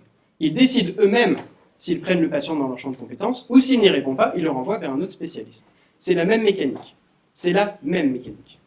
Donc, en plus, la jurisprudence, si on veut jouer un petit peu sur les mots, parce que quand on fait une thèse en 5 ans, on a le temps de jouer sur les mots, on a le temps de disséquer la jurisprudence, de disséquer les 2000 décisions qui existent pour avoir un avis exhaustif sur la question. C'est pas un exploit, ça se fait, on a le temps. Donc, pour la jurisprudence, chers amis, le fait d'identifier des symptômes et des signes permet de caractériser l'état de santé de quelqu'un, c'est donc de la médecine. Pour la jurisprudence, identifier la cause d'un mal ou un trouble constitue un acte médical. Pour la jurisprudence, analyser une imagerie appartient à un acte médical. Pour la jurisprudence, examiner le résultat d'une prise de sang, c'est encore de la médecine. Tous ces éléments appartiennent incontestablement au champ de compétences des ostéopathes. Donc le fait de faire un diagnostic d'opportunité, ça relève d'un exercice médical à un niveau de médicalité très élevé. D'où l'intérêt de faire une médicalité de gradation. Bon, ensuite, évidemment, la possibilité d'exclure pour l'ostéopathe, qu'est-ce qu'il peut exclure? Il peut exclure d'abord le patient. Il peut exclure le patient si, vous savez que l'article 2 d'un certain décret du 25 mars 2007 dit qu'en cas de persistance des symptômes ou en cas d'aggravation, l'ostéopathe doit réorienter le patient. Ça me paraît assez sage. Par contre, que dit cet article? Il nous dit qu'effectivement, il y a aussi une limitation. Donc je vous lis l'article 1 du décret du 25 mars 2007, et ensuite, je n'aurai pas le temps de faire toute l'analyse grammaticale que j'ai pu faire ici, mais je vais essayer de vous en faire la synthèse de la synthèse de la synthèse. Il dit la chose suivante. Un ostéopathe peut agir à l'exclusion des pathologies organiques qui nécessitent une intervention thérapeutique, médicale, chirurgicale, médicamenteuse ou par agent physique. On pourrait se dire, bon, on en fait, on ne peut pas faire grand-chose, parce qu'a priori, une pathologie organique, on ne peut pas la traiter. Sauf que, qu'est-ce que ça suggère? Si le législateur avait voulu interdire à un ostéopathe de traiter une pathologie organique, il aurait suffi de dire, à l'exclusion des pathologies organiques, point. Et là, c'était terminé. Or, ça n'est pas ce qu'il a fait. Il a utilisé une kyrielle de qualificatifs pour dire que finalement, les ostéopathes ne sont pas autorisés à traiter un certain type de pathologie organique, qui sont celles qui nécessitent une intervention thérapeutique, médicale, chirurgicale, médicamenteuse ou par agent physique. C'est-à-dire qu'il existerait d'autres pathologies organiques qui ne nécessiteraient pas ça, qui appartiennent au champ de compétences des ostéopathes, premièrement. Ou alors, deuxièmement, toutes les pathologies organiques répondent à cette définition, et dans ce cas-là, les troubles fonctionnels sont des choses absolument extraordinaires qui correspondent à tout le reste de ce qui existe en médecine, c'est-à-dire quelque chose de relativement très large. Encore plus, la pathologie organique n'est pas définie, c'est-à-dire que la pathologie organique associe à une maladie d'un organe. Dans ce cas-là, qu'est-ce qu'on fait des leucémies? Qu'est-ce qu'on fait des lymphomes de Hodgkin? Qu'est-ce qu'on fait de toutes les pathologies qui ne sont des choses très graves, mais qui ne correspondent pas à un organe? Est-ce que ça répond quand même à la définition de pathologie organique ou ça répond à une autre définition? On ne sait pas. Donc, pour tout vous dire, c'est un peu foireux comme élément de définition. Et en plus, et ça évidemment c'est pas moi qui le dis, sinon on pourrait me taxer de corporatisme pro-ostéopathique, c'est Joël Moré-Bailly, donc qui est professeur de droit à Lyon. Il y a également d'autres juristes, je nomme donc Cyril Clément et Véronique Leçon, dans la revue générale de droit médical numéro 49 de 2013, pour ceux qui ne me croiraient pas, et vous auriez raison d'avoir des doutes, parce qu'il n'y a pas de raison que je me soumette à moi-même à un examen de ce que je vous raconte avec des preuves, qui disent que finalement, dans cette phrase ne concerne que les actes de manipulation, et pas les actes de mobilisation, qui sont un autre endroit de la phrase. Donc a priori, un ostéopathe pourrait faire des actes de mobilisation sur tout type de pathologie organique. Donc quelqu'un qui dirait qu'un ostéopathe ne peut pas traiter de pathologie organique, c'est une contre-vérité juridique. Et je suis convaincu que, comme moi, vous avez déjà entendu ça au moins une fois quelque part cette année. Et l'année dernière, n'en parlons pas. Alors, une fois qu'on a dit ça, on peut exclure son patient, on peut aussi exclure des actes. Il faudrait sans doute un peu de temps pour expliquer que finalement faire des actes de manipulation sur un nourrisson de moins de 6 mois sur la face et les rachis, c'est une ineptie, on n'en fait pas, parce qu'un acte de manipulation, c'est un acte avec une impulsion, sauf à considérer que vous preniez des nourrissons et que vous fassiez des actes comme ça, parce que là c'est une violence volontaire et c'est plus de l'ordre du champ de compétences de l'ostéopathe, c'est le code pénal, dans ce cas-là c'est autre chose. Donc ça ne nous empêche pas de faire des mobilisations sur le crâne, la face et le rachis du nourrisson de moins de 6 mois. Le seul élément qui est un peu problématique, c'est sur le rachis cervical des adultes, sans certificat médical préalable de non-contre-indication. Mais ça, je suis convaincu que nos associations socio-professionnelles auront tout le luxe de pouvoir débattre ce point, parce que maintenant nous avons des études qui nous montrent que ça n'est pas spécialement dangereux de faire des actes de manipulation d'ostéopathie pour modifier cette partie du décret. Bon, ensuite on pourrait évidemment parler de cette application à d'autres professions. Alors, qu'est-ce que ce serait le diagnostic d'opportunité d'un médecin? Je vous l'ai évoqué, la Cour de cassation est très claire là-dessus en 2012, un médecin est tenu de respecter les patients qui entrent dans sa spécialité médicale et pas d'autres. Bon, c'est-à-dire globalement un peu comme les ostéopathes. Les chirurgiens dentistes, ils sont limités aux dents, aux maxillaires et aux tissus attenants et à la bouche. Les sages-femmes sont limitées à l'accouchement et les soins postnataux de la femme et de l'enfant, et en cas de pathologie, elles doivent se référer à un médecin également. Donc finalement, tout ça a une médicalité globalement homogène avec celle de l'ostéopathe. À ceci près que l'ostéopathe s'intéresse à tous les déséquilibres de l'organisme du corps humain, ce qui implique de facto qu'il ait des connaissances sur tout l'organisme, donc sur tous les systèmes, c'est-à-dire, encore une fois, un niveau de connaissance médicale très évolué, et donc à médicalité très élevée. Sur les auxiliaires médicaux, alors évidemment, j'ai analysé ça pendant longtemps, je vous renvoie encore à ma thèse, je suis un peu désolé de ça, mais il y a les infirmiers, il y a les actes de diagnostic des pédicures podologues, des kinés, des orthophonistes, globalement tout ça fait un certain nombre de bilans, qui est une émancipation de leur champ de compétences, mais qui a souvent des limites considérables et qui ne peuvent pas être confondus avec un niveau de médicalité élevé comme celui des ostéopathes pour l'instant. Et enfin, je vais essayer de me concentrer là-dessus, il y a le fameux diagnostic fonctionnel. Alors je ne sais pas si ça vous parle ou pas. Donc le diagnostic ostéopathique est divisé en deux, en tout cas dans les arrêtés de 2014. Il y a d'un côté le diagnostic d'opportunité, dont on a un petit peu parlé juste avant, et le diagnostic fonctionnel qui leur permet normalement de hiérarchiser les dysfonctions ostéopathiques pour organiser ce qu'on appelle la programmation thérapeutique. Okay ? L'ennui, c'est que le trouble fonctionnel n'est pas spécialement défini, comme vous pouvez vous en douter, sinon ça aurait été, encore une fois, un peu trop facile. Donc on sait que le trouble fonctionnel est en lien avec les dysfonctions ostéopathiques, qui, elles, pour le coup, bénéficient d'une définition. Ça, c'est bien.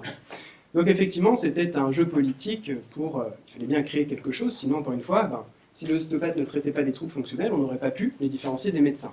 Ça aurait été très embêtant pour les médecins, et pour l'institution médicale, comme vous pouvez aisément le comprendre. Donc, le trouble fonctionnel ne peut pas être défini clairement, par contre, il peut se définir par soustraction. On sait que c'est peut-être une pathologie organique particulière, si on joue un petit peu aux têtes de mule, bien entendu, si on fait une analyse purement grammaticale des textes. Ou alors, on peut considérer que les pathologies sont déterminées par leur origine. Soit elles sont d'origine organique, dans ce cas-là, ce sont des pathologies organiques, soit ce sont des pathologies fonctionnelles, et elles sont définies par un déséquilibre global de l'organisme humain, dont une sous-catégorie serait les pathologies organiques, puisqu'elles pourraient creuser le lit de pathologies organiques. Mais dans les deux cas, les ostéopathes auraient un très haut niveau de médicalité par rapport au diagnostic fonctionnel de la même manière. Donc le trouble fonctionnel sera finalement une désorganisation cachant quelque chose de global et d'entier. Alors on pourra rentrer dans les détails, parce que bien sûr, dans le champ de compétences des masseurs kinésithérapeutes depuis 1996, est mentionné que le kinésithérapeute traite pour essayer de restaurer des capacités fonctionnelles. Et en fait, à l'usage juridique, on peut se rendre compte que la capacité fonctionnelle, c'est plutôt quelque chose de local et de quantitatif, alors que le trouble fonctionnel, c'est plutôt quelque chose de global et de qualitatif. Donc, il n'y a pas vraiment de confusion possible, d'autant plus que dans la chronologie, il y a donc eu ce décret qui est sorti en 1996 pour les kinés, puis en 2000, puis en 2009, c'est-à-dire après 2007. Donc, le législateur aurait pu complètement modifier ce décret et leur donner la possibilité de traiter des troubles fonctionnels. Chronologiquement, ce n'était pas un problème. Il a décidé de maintenir les capacités fonctionnelles. C'était probablement pour dissocier le niveau de médicalité d'une profession qui est auxiliaire médicale par rapport aux professions médicales, parce que bien sûr, cette logique s'applique à tout. Donc, et puis en plus, les masseurs kinésithérapeutes ne s'intéressent pas à toutes les fonctions, puisque dans leur décret de compétence est mentionné les troubles périnéaux, les troubles neuromusculaires, mobilité articulaire, les amplitudes cardio-ventilatoires et la sphère orale, c'est-à-dire pas nécessairement toutes les fonctions de l'organisme, alors que c'est le cas pour les ostéopathes. Donc il n'y a pas vraiment de confusion possible à ce niveau-là. Alors, la partie la plus intéressante, en tout cas selon moi, c'est celle que je vais essayer d'exposer maintenant. Donc, il y a une certaine fonctionnalité qui se dégage des troubles fonctionnels attribués aux ostéopathes par le droit. Et cette fonctionnalité révèle peut-être quelque chose qui pourrait nous être utile pour savoir à quoi sert un ostéopathe, en tout cas juridiquement, parce que je n'aurais pas la prétention de faire quelque chose de trop macroscopique non plus. Il est possible qu'une confusion sémantique soit arrivée entre le mot pathologie et le mot maladie. Habituellement, les gens envisagent ces deux mots de manière assez synonyme. L'un et l'autre se valent. Pourtant, on dit « je suis malade », on ne dit pas « je suis pathologique ». Ça, c'est quelque chose dans le langage courant qui serait un peu bizarre.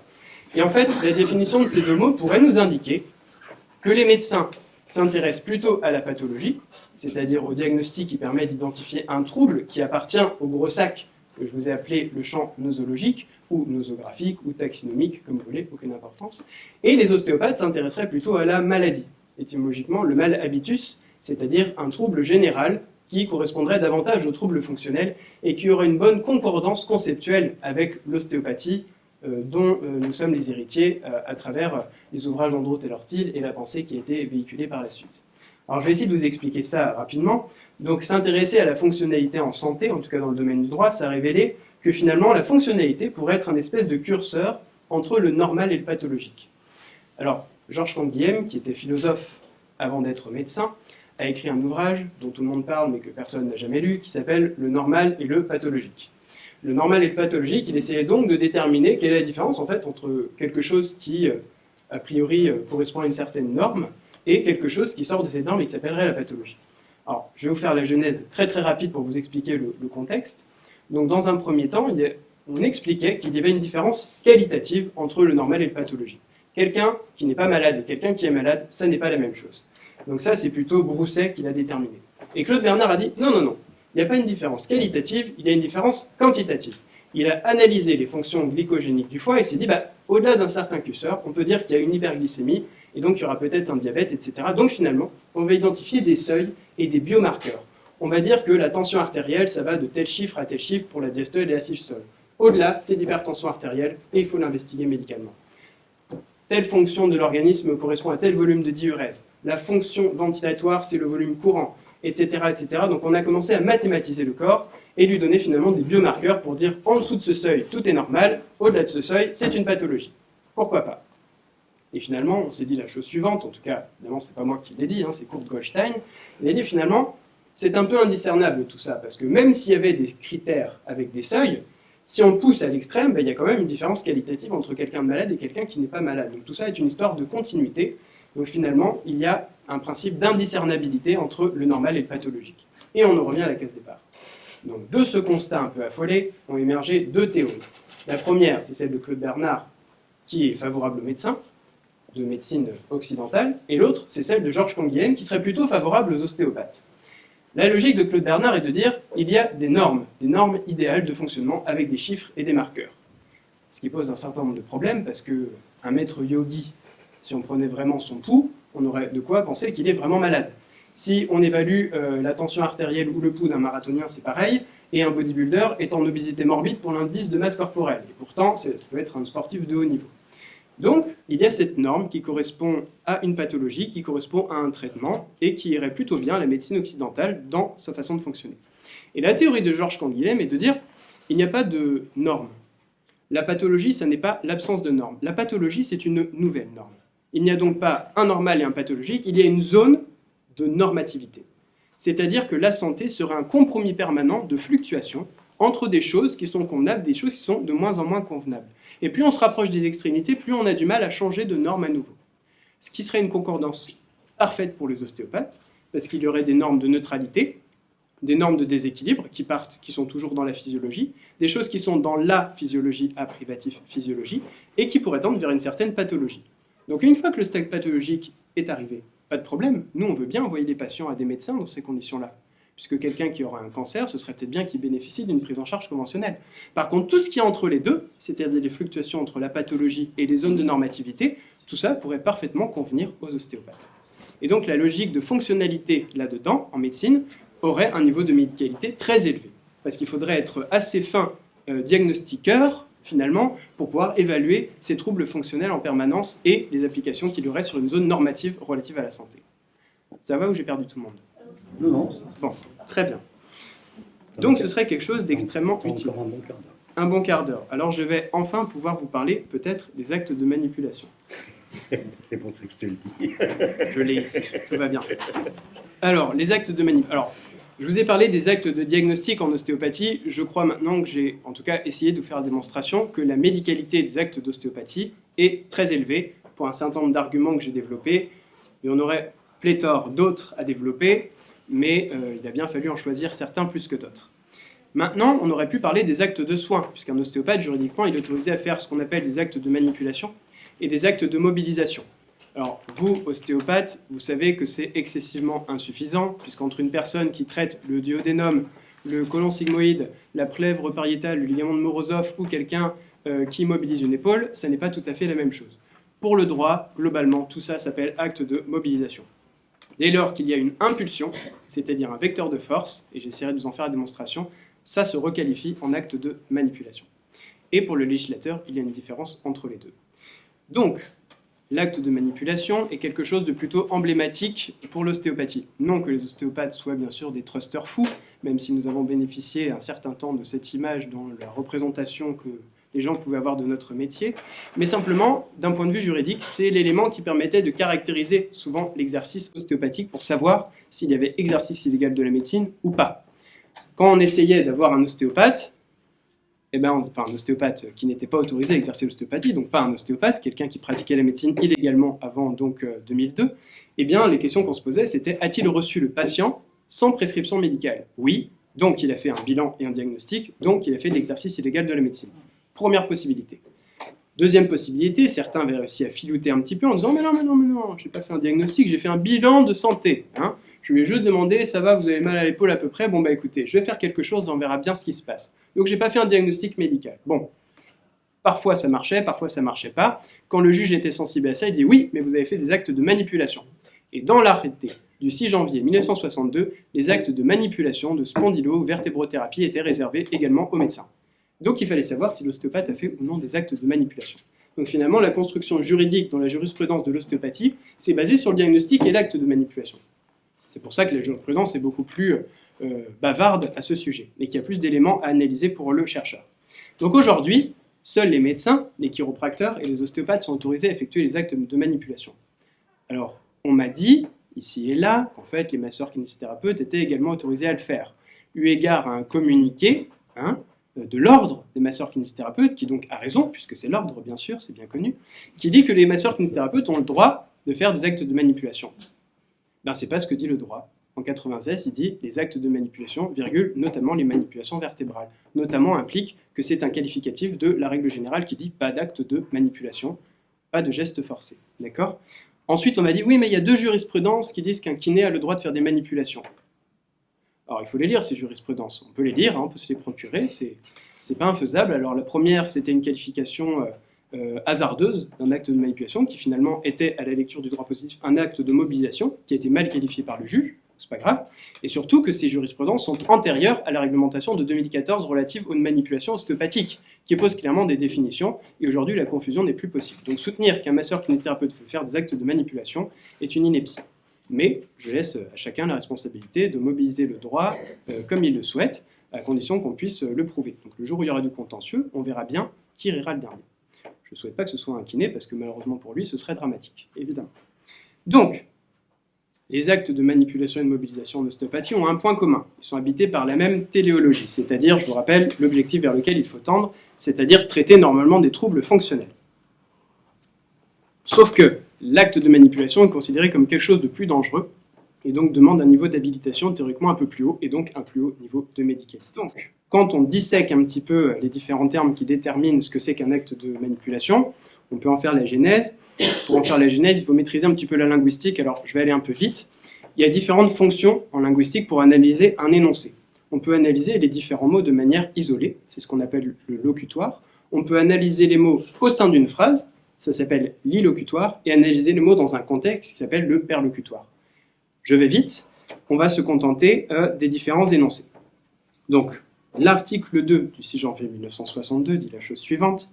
Toute mobilisation forcée des articulations et toute réduction de déplacement osseux, ainsi que toute manipulation vertébrale et d'une façon plus générale, tous les traitements dits d'ostéopathie, de spondylothérapie, de vertébrothérapie ou de chiropraxie.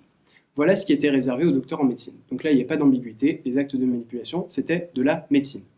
Et le législateur s'est senti obligé de donner un certain nombre d'exemples pour être sûr qu'on n'essaye pas de trouver un nouveau mot pour essayer de requalifier cet acte et qu'on retombe de toute façon vers les actes médicaux. Très bien. Donc, médicalité élevée, ça appartient au champ de compétences des médecins, très bien. Donc, il y avait forcément une visée thérapeutique. Champ de compétences des kinés, 8 octobre 16, article 7, les kinés ont le droit de pratiquer à l'exclusion des manœuvres de force, notamment des manipulations vertébrales. Donc, la force nécessite une impulsion, et donc c'est un acte de manipulation. Et donc, tout acte de manipulation non forcé serait donc une mobilisation. Ça va ? Parfois, je vois des points d'interrogation. Tout est bon, on continue. Ok, 2007, article 1, les décrets relatifs à l'ostéopathie. L'ostéopathie peut prévenir ou remédier aux troubles fonctionnels. Il peut faire des mobilisations non instrumentales, directes et indirectes, non forcées. Ok, et les manipulations sont musculo-squelettiques et myofaciales. Je vous ai déjà dit que les pathologies organiques, etc., et leur définition étaient attribuées au mot manipulation et pas au mot mobilisation. Donc, a priori, qu'on ne fasse pas de manipulation à quelqu'un qui a un cancer, bon, pourquoi pas, je veux bien l'entendre. Mais si cette personne a déjà fait l'objet d'une prise en charge conventionnelle, ça permet quand même à l'ostéopathe d'intervenir a posteriori, une fois qu'on est sûr que la prise en charge conventionnelle a bien été réalisée. Donc pas de problème. Et en 2014, on a dit que la manipulation est donc une manœuvre unique, rapide, de faible amplitude, très bien, pour corriger des dysfonctions ostéopathiques, et qui porte la composante concernée au-delà de son jeu dynamique, blablabla, sans dépasser la limite imposée par son anatomie. Donc ce qui met fin à cette représentation un petit peu bizarre de la vertèbre qui craque, dont Jean-Marie Guelette explique dans son livre que c'est sans doute cette idée assez simple qui a convaincu les gens et qui a fait un petit peu ce stéréotype et cette caricature dans l'esprit du grand public. Donc c'est la fin du cliché un peu du craquement libérateur qui fait que oh là là tout va mieux parce que vous m'avez replacé les vertèbres, bien sûr. Donc effectivement, une altération de mobilité, de viscoélasticité ou de texture d'une composante du système somatique. Système somatique, c'est-à-dire globalement tout l'organisme humain. Donc un ostéopathe s'intéresse à tout l'organisme humain, ce qui implique donc, comme je vous l'ai dit tout à l'heure, des connaissances médicales élevées, puisque pour connaître tout le système humain, il faut connaître l'anatomie, la physiologie, la physiopathologie, pour pouvoir savoir ce qui entre dans son champ de compétences ou pas avant de faire des actes de soins. Donc ce qui rejoint encore cette idée de médicalité très élevée. Donc effectivement, la médicalité des actes de manipulation repose aussi sur les altérités, c'est-à-dire ce qui pourrait y ressembler de près ou de loin. Donc là, il n'y a pas d'ambiguïté dans la jurisprudence.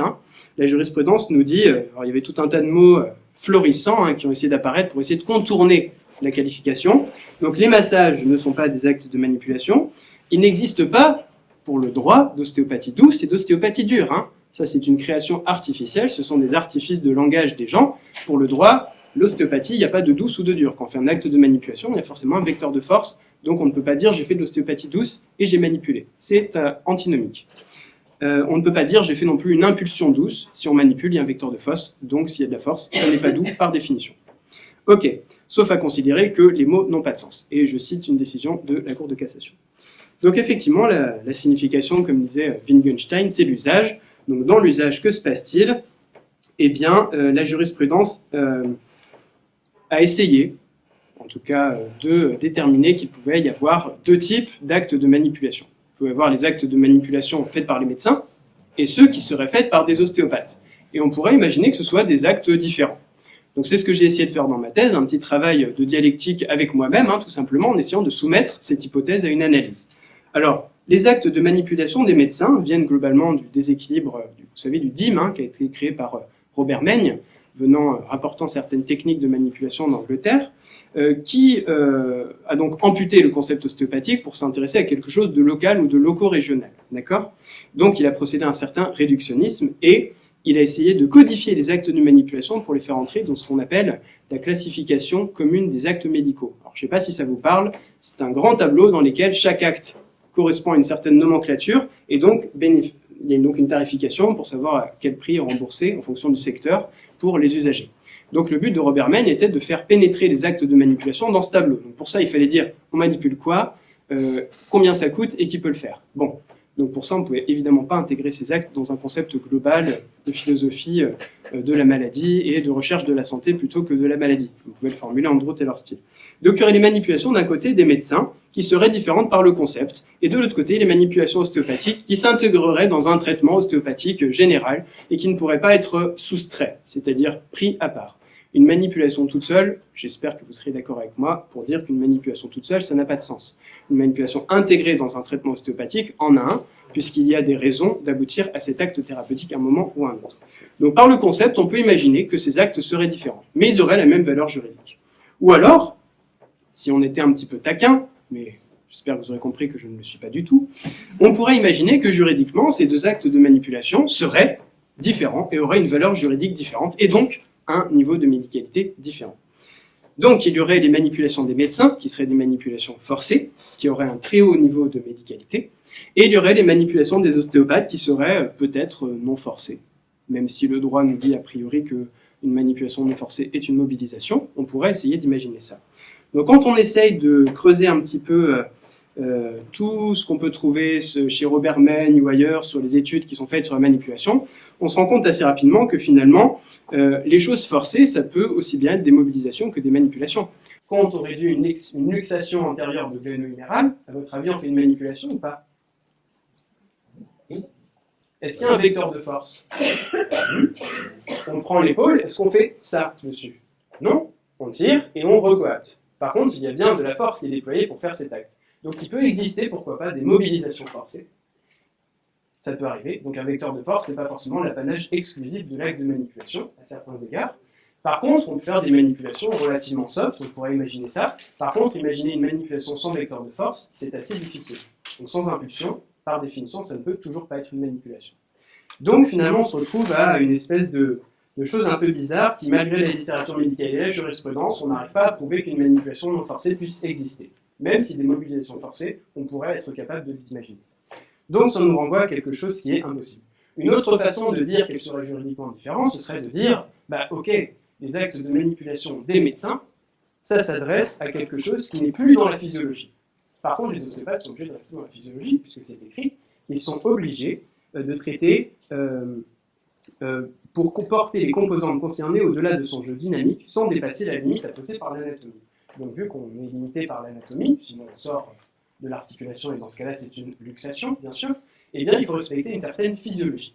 Eh bien on se rend compte que finalement, entre l'état neutre, l'état de physiologie, puis l'état de aphysiologie et l'état de limite anatomique, les limites entre les deux seraient très difficiles à déterminer lors d'un contentieux.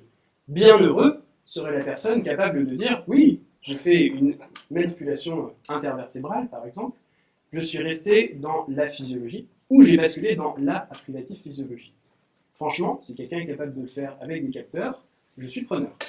Aujourd'hui, je vois difficilement comment cela pourrait être démontrable. Donc, encore une fois, c'est un leurre, un artifice pour essayer de dissocier une pratique qui serait d'un côté à médicalité élevée, réservée aux médecins de médecine conventionnelle, et d'un autre à des ostéopathes qui seraient bien sûr une médecine à médicalité plus modérée. Donc, finalement, les actes de manipulation ostéopathique sont plutôt des actes à médicalité assez élevés ou très élevés. Bon, on pourrait encore sans doute parler de beaucoup de choses, mais j'imagine que la densité du propos était peut-être assez assommant comme ça. Donc en guise de conclusion, ce qu'on pourrait dire, c'est que finalement, ce travail sur l'essence médicale, c'est-à-dire quelque chose qui serait une hypothèse finalement applicable à l'ostéopathie, semble se vérifier à condition de changer les critères d'analyse et de passer par le prisme d'une médicalité que l'on appliquerait au réel et non pas à des catégories qui représentent le réel. C'est-à-dire que finalement, il n'y aurait pas ce qui est médical et ce qui n'est pas médical, il y aurait des niveaux de médicalité qu'on pourrait appliquer à l'ostéopathie, mais pas seulement. On pourrait appliquer la médicalité à la massokinésithérapie, aux soins infirmiers, aux soins d'orthophonistes, aux soins d'ergothérapeutes, aux soins de chirurgie dentaire, aux soins de maïeutique et aux soins, bien sûr, réalisés par les médecins. Et on pourrait se rendre compte, à certains égards, que certains actes réalisés par les médecins ont un niveau de médicalité assez faible par rapport à d'autres qui ont un niveau de médicalité assez fort. Donc finalement, à l'heure où le système sanitaire semble chercher des critères pour essayer de réorganiser un petit peu les différentes professions de santé et les professions de la santé, catégorie dans laquelle s'inscrit pour l'instant l'ostéopathie, il est possible que la médicalité soit un outil susceptible d'intéresser les personnes qui aimeraient effectuer un nouvel ordonnancement. Donc l'avenir nous dira si cette idée de médicalité a pris. Pour l'instant, la doctrine semble y être assez favorable. Et nous en parlons peut-être fin 2019, où des objectifs de publication seront peut-être atteints dans d'autres sphères, bien sûr, que des sphères réservées aux ostéopathes, des sphères plutôt relatives au monde du droit médical en général, donc susceptibles d'intéresser bien sûr d'autres gens que des ostéopathes, parce que, bien sûr, il faut essayer de s'ouvrir quand on fait de la science en particulier. Voilà ce que je peux vous dire.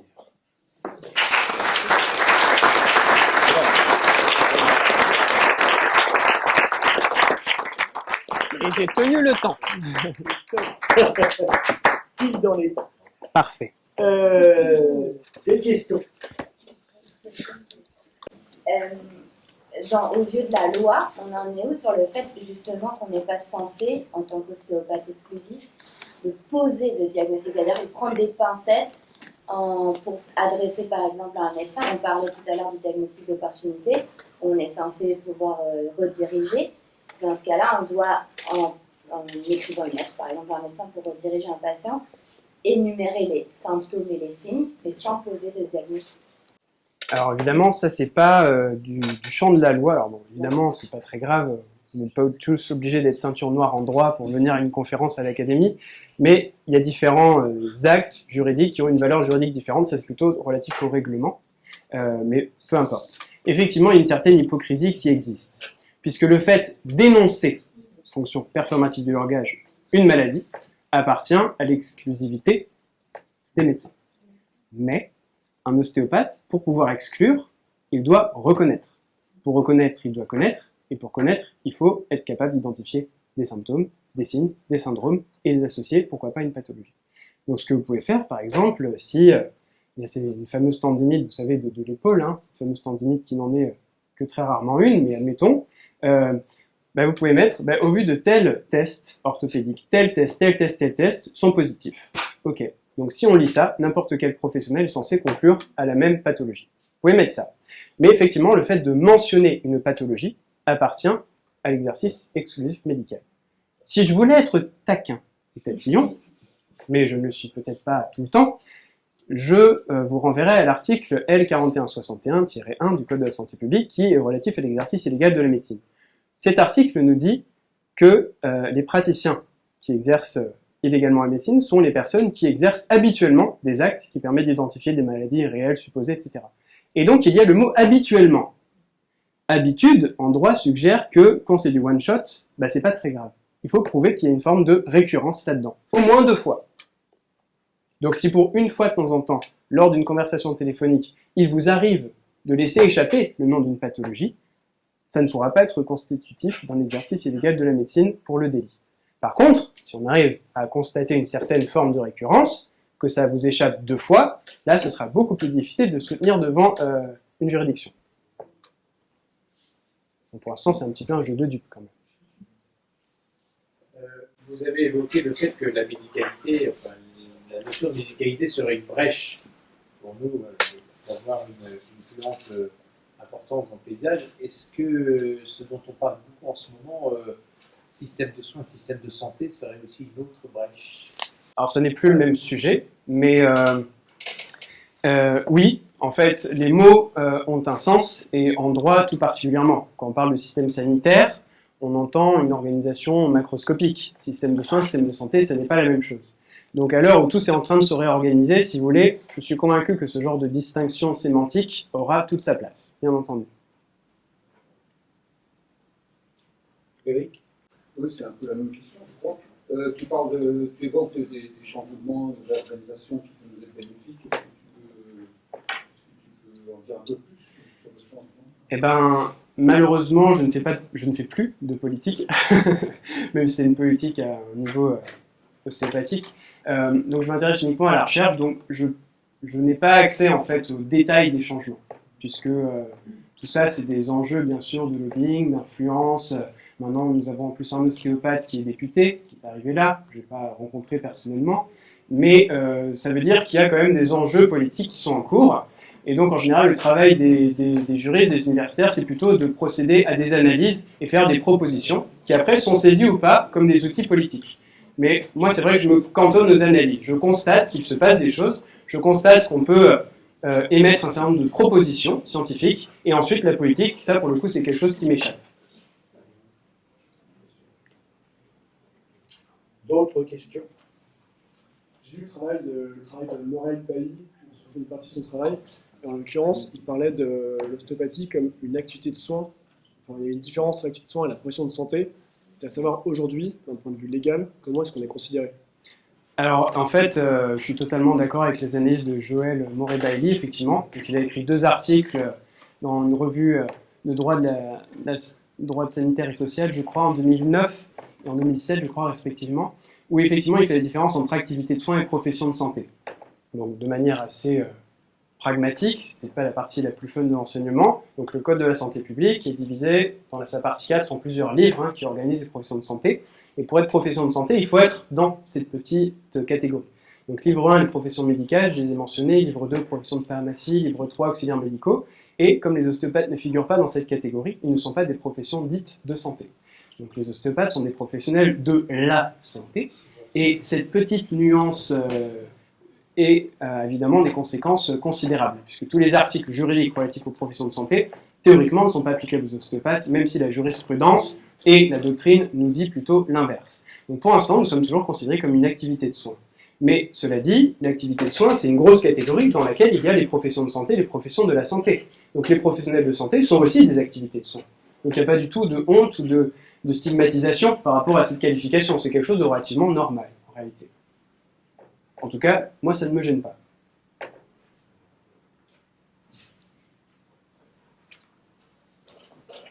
Oui, une question quand même, après tout, on parle de profession, mais à ce que je sais encore aujourd'hui, nous ne sommes pas des professionnels. Bien sûr, c'est pour ça que nous sommes une activité de soins. Nous avons un métier, mais nous n'avons pas une profession. Un titre. Bien sûr, nous ne sommes pas une profession. Je suis d'accord. On a un métier, mais on n'a pas une profession. Et pourtant, on est des professionnels de la santé. Ça, c'est un usage linguistique, mais en effet. Vous voyez, comme quoi, là, on est en train de débattre sémantique, mais la sémantique, c'est hyper important. C'est hyper important. Et s'il y a une définition des professions de santé, autre que par leur contenu, c'est-à-dire les professions de santé? Pas à ma connaissance. Maintenant, des définitions, par contre, des professions, oui, ça, il y en a, et c'est vrai que pour l'instant, l'ostéopathie ne répond pas à la définition vraiment d'une profession. Mais à vrai dire, c'est pas vraiment l'enjeu majeur. La question politique sera de savoir, faut-il que les ostéopathes deviennent professionnels de santé ou pas, et si oui, dans quelles conditions? Donc évidemment, je ne vais pas ouvrir le débat parce qu'il est possible qu'on y passe un certain nombre d'heures. J'aimerais juste mentionner une chose que peut-être certains d'entre vous ignorent. Il existe un truc qui s'appelle l'ONIAM, l'Office national d'indemnisation des accidents médicaux. Alors, ça n'aurait aucun intérêt de le mentionner s'il n'y avait pas quelque chose qui vient derrière, bien sûr. Que se passe-t-il quand on a un contentieux? Alors, je ne vais pas faire du contentieux judiciaire avec vous, mais en gros, si un professionnel de santé est condamné, c'est parce qu'il a fait une faute. D'accord? On a une responsabilité pour faute, que ce soit responsabilité pénale, responsabilité administrative, responsabilité civile, etc. C'est toujours parce qu'on a fait une faute. Mais parfois, il arrive des circonstances au cours desquelles une faute ne peut pas être démontrée. Admettons qu'un chirurgien ait commis un acte et que finalement on se rend compte que la personne perd l'usage de son bras. Il n'y a pas eu de maladie nosocomiale. Toutes les conditions d'hygiène ont été respectées. Il n'a pas fait de faute technique et tout le bloc opératoire répondait aux normes conventionnelles de fonctionnement. Sauf que voilà, le monsieur ou la dame a perdu l'usage de son bras. Donc on va dire, bah écoutez, désolé, il n'y a pas de faute, rentrez chez vous, c'est pas grave. Pas de bol, je suis joueur de tennis professionnel, c'est mon bras qui permet de se faire le service. Ah, il vous restera toujours la possibilité de faire du handisport? Non, évidemment, c'est pas acceptable. D'accord? Donc c'est une perte considérable de vie, de capital, de joie, de bien-être, etc. Donc l'État a créé un truc qui s'appelle le NIAM, qui est un fonds qui permet d'indemniser des gens qui ont subi un accident médical où il n'y avait pas de responsable désigné. L'ennui, c'est que ça, c'est uniquement pour les professions de santé. Donc que se passera-t-il le jour où un ostéopathe sera jugé, parce qu'un patient aura eu un préjudice, et qu'on n'aura pas pu déterminer l'origine d'une faute? On dira, bah oui, cet ostéopathe a fait tel geste, mais l'expert aura dit que n'importe quel autre ostéopathe à sa place aurait pu le faire, qu'il n'y avait rien dans l'anamnèse, rien dans les éléments venus à sa compréhension pour établir un diagnostic qui permettait de dire qu'il y avait un risque particulier, et donc la balance bénéfice-risque était à la faveur de cet acte thérapeutique. L'ostéopathe n'a donc pas fait de faute. À votre avis, qu'est-ce que va faire le juge? Est-ce qu'il va dire, tant pis, le patient rentre chez lui? Parce que les ostéopathes, quand ils font quelque chose, les patients ne peuvent pas aller à l'ONIAM, c'est réservé aux professions de santé. Donc le juge sera peut-être tenté de dire que l'ostéopathe a fait une faute quand même pour engager la responsabilité civile de l'ostéopathe qui est beaucoup plus solvable. Vous voyez? Donc là, le risque, c'est aussi de se dire, bah, finalement, ce qui ne serait pas très utile qu'on puisse bénéficier de ce truc-là. Alors, en étant en profession de santé ou pas, hein, bien sûr, il y a sans doute des modalités alternatives, mais ça, c'est un choix politique, par contre. Moi, je me contente juste de vous informer de ça pour nourrir votre réflexion personnelle ensuite. Donc, il y a des questions, il y en a plein, hein, on pourra en sortir d'autres de notre besace, hein, mais ça fait partie des questions quand même qui méritent d'être posées. Parce que du coup, du contentieux pourrait apparaître en ostéopathie en disant « oh là là, des ostéopathes sont condamnés alors parce qu'ils ont vraiment fait des fautes », et du coup, les responsabilités civiles finiraient par augmenter, et finalement, on dirait que l'ostéopathie, c'est pas aussi peu dangereux qu'on en croyait. Alors que ça, ce serait une contre-vérité, on va dire, épidémiologique. Quelle est la valeur des experts judiciaires ostéopathes? Alors, ça c'est un grand débat. Alors, il y a eu une réunion des experts judiciaires en ostéopathie qui s'est faite. Ils m'ont très gentiment invité, mais j'ai pas pu y aller malheureusement. Normalement, pour être expert judiciaire, il faut être sur une petite liste qui se trouve auprès des cours d'appel, dans laquelle ne figure pas le mot ostéopathie. Donc, pour être expert ostéopathe, a priori, il faut être sur la liste, donc médecin, masseur-kinésithérapeute, pratiquant pourquoi pas l'ostéopathie avec le titre, mais ça ne peut pas être normalement un ostéopathe exclusif. Il se trouve que certaines fois, le juge décide quand même de nommer un expert ostéopathe, donc c'est possible, mais ça l'oblige à faire un espèce de virage juridique un peu particulier pour pouvoir le réaliser. Souvent, par contre, les ostéopathes sont saisis en tant que sapiteur. Alors, si vous ne savez pas ce que c'est que sapiteur, on va demander à un expert d'évaluer le traitement d'un ostéopathe, et si, par exemple, l'expert est médecin, il va dire « Ok, tel diagnostic, tel acte de traitement. Par contre, sur la fiche, il y a marqué 4-3 à gauche et Mitchell. » Ça, quand on est médecin, si on ne sait pas qui est Fred Mitchell et ce qu'on sait que 4-3 à gauche, il faut qu'on demande l'avis d'un expert. Donc on va demander à un ostéopathe qui va agir en tant que sapiteur pour répondre à une question ponctuelle, pour éclairer l'expert sur une partie de son expertise. Et ensuite, l'expert rendra son rapport que le juge décidera de suivre ou de ne pas suivre, parce que le juge est toujours souverain dans sa décision. Voilà pour l'instant où on en est. Donc j'imagine que les experts en ostéopathie ont posé des questions à l'Assemblée nationale, bien sûr, pour interroger la représentation et dire écoutez, c'est un petit peu bizarre qu'il n'y ait pas d'experts ostéopathes aujourd'hui juridiquement, on va dire, accessible. Et la réponse de la ministre était plutôt encourageante en disant nous avons engagé des pistes de réflexion, qui veut dire en gros pour l'instant on n'a rien fait mais on y réfléchit, pour imaginer ensuite la création finalement d'une catégorie supplémentaire auprès des cours d'appel qui devrait à mon avis pas trop poser de problèmes juridiques dans les mois ou les années à venir. J'en suis convaincu. Parce que c'est dans l'intérêt de tout le monde. Quand c'est dans l'intérêt de tout le monde, tout va bien. C'est quand il y a des lobbying ou des conflits de pouvoir que c'est plus difficile de modifier les choses.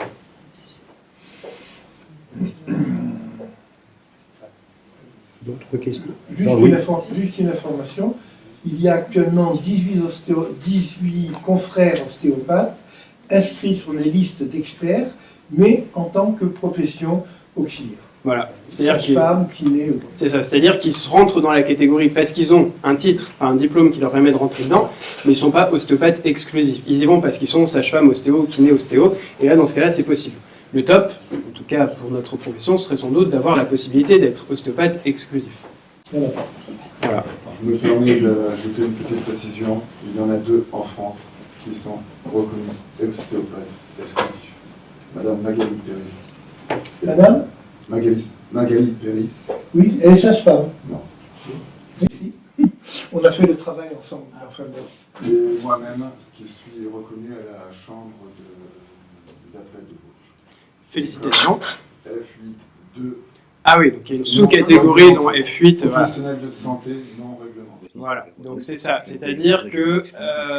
donc bravo déjà, félicitations. Félicitations. Maintenant, c'est quand même pas tout à fait la même chose que d'être relégué dans professionnel de santé non réglementé. Ce serait quand même beaucoup plus commode d'avoir une petite catégorie ostéopathe exclusif. Ostéopathe. Non, mais c'est bien, c'est un bon début. Mais Parce que voilà. je vais demander mon contrat, il est écrit ostéopathe. Bon, bah c'est une excellente nouvelle. Il y a F8. Oui. On demande spécialité et il y a ostéopathe. Bah, c'est une bonne nouvelle. Je pense que c'est sans doute encore insuffisant, mais ça montre que du coup, il y a quand même une volonté de plus en plus d'avancer là-dedans. Ouais.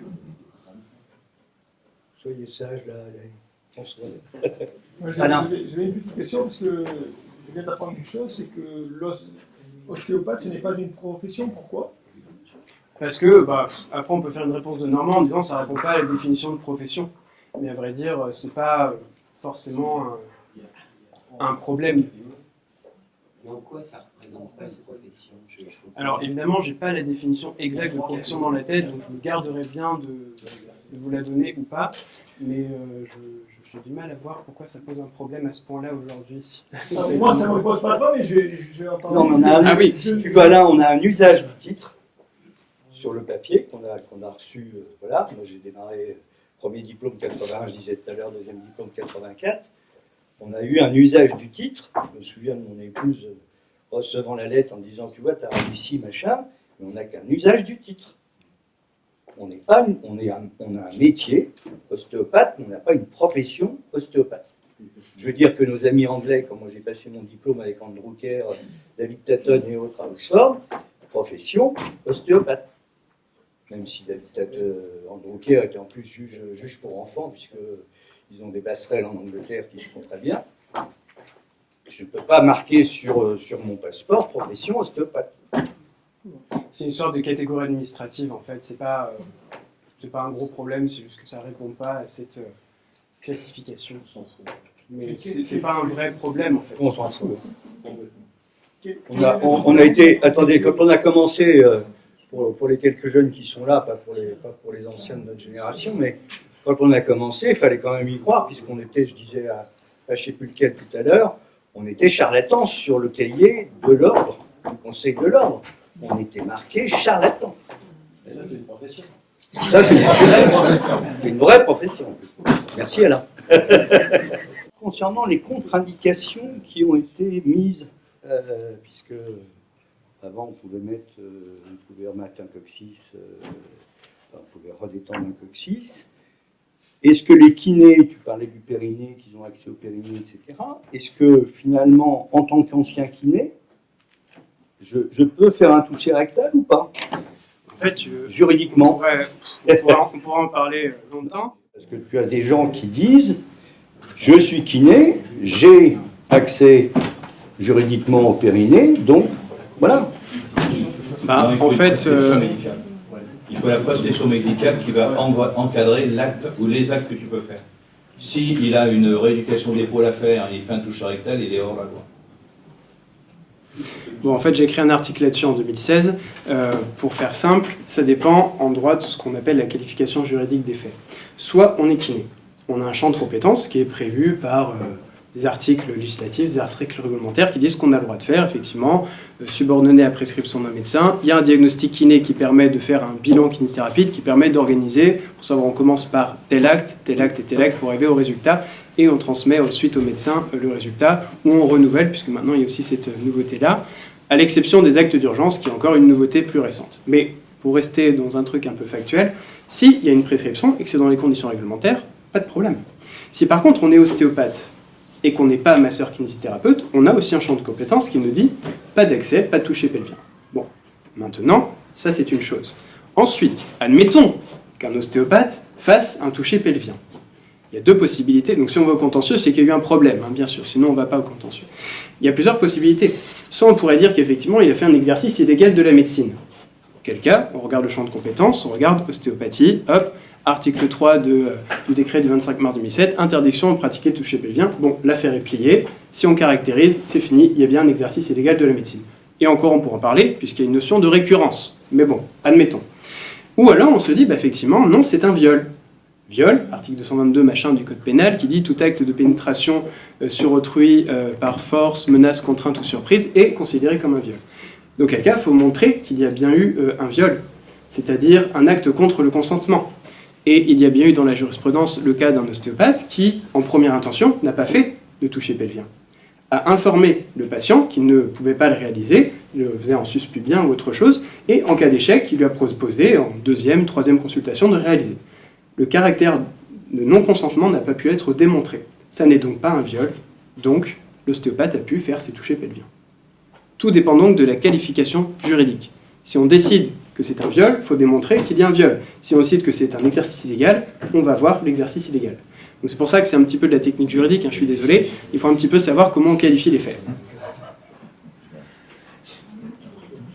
La notion de bénéfice-risque est un peu, on va dire, un peu malmenée dans ce système. Ben, tout dépend, parce que là, dans les considérants, par exemple, de cette décision, en l'occurrence, sont intervenus des ostéopathes qui donnent des formations dans le cadre des touchés pelviens, qui ont pu démontrer, en tout cas, ça a un petit peu ému les juges de comprendre qu'en réalité, le toucher pelvien permet pas uniquement de traiter les problématiques de nature pelvienne, mais également traiter le sacrum, et donc pourquoi pas la dure mère, et donc pourquoi pas tout un tas d'éléments qui ne sont pas anatomiquement liés uniquement au périnée. Les juges n'y voyaient a priori pas quelque chose de difficile à comprendre. Donc a priori, les humains sont quand même capables d'écouter quand on leur propose des choses argumentaires développées et peuvent y être a priori sensibles. Cette dernière réflexion me fait penser à l'utilité de savoir comment rédiger nos fiches patients. Tiens. En effet. Alors je dirais très important. Oui, bien entendu. Donc ça fait partie maintenant des... Donc évidemment, quand il y a du contentieux, on l'a dit tout à l'heure, hein, en plus on a un expert, donc ça tombe bien, si tu veux intervenir, n'hésite pas, hein, puisque tu connais bien les procédures. Il va falloir utiliser un certain nombre d'éléments factuels, ou en tout cas des témoignages, pour essayer d'établir ce qui s'est passé au cours d'une consultation qui a priori a posé un problème. Et là, la fiche patient est quand même quelque chose qui va nous permettre de voir si l'ostéopathe était, comme on dit en droit, normalement diligent. Ce qu'on appelait autrefois bon père de famille, ce qui pour des raisons d'évolution sociétale n'était pas bien vu, on a transformé, maintenant on dit normalement diligent. C'est-à-dire, est-ce que l'ostéopathe a bien établi les conditions favorables pour un diagnostic d'opportunité, diagnostic fonctionnel? A-t-il marqué les tests qui permettaient de réorienter le patient si c'était nécessaire? Et a-t-il utilisé des actes, effectivement, appropriés?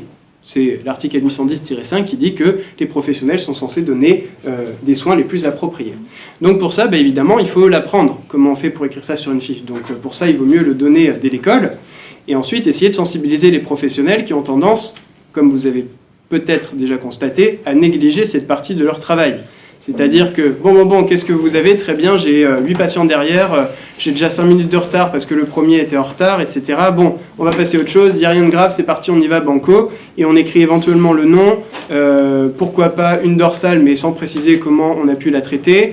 Et puis, pas d'examen supplémentaire. Bon, évidemment, il y a des outils juridiques pour se protéger, hein, évidemment, et ça s'apprend. Donc il faudrait faire un cours vraiment spécialement là-dessus, on n'aura pas le temps, mais d'écrire par exemple pas de symptômes médecine associés, ça peut être, pourquoi pas, un outil. D'à la fin, faire un comparatif avant-après la consultation et dire amélioration de cette problématique perceptible par le patient.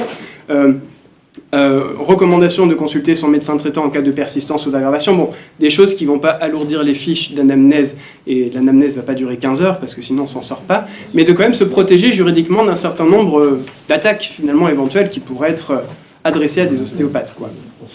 Donc l'intérêt de bien rédiger une fiche clinique est là aussi, c'est-à-dire avoir une certaine protection en cas de poursuite judiciaire. C'est un peu triste de raisonner par la peur, Mais bon, le droit aussi, c'est ça. Parfois, c'est un peu cynique, parfois, c'est de la philosophie, et parfois, ça permet aussi de se protéger.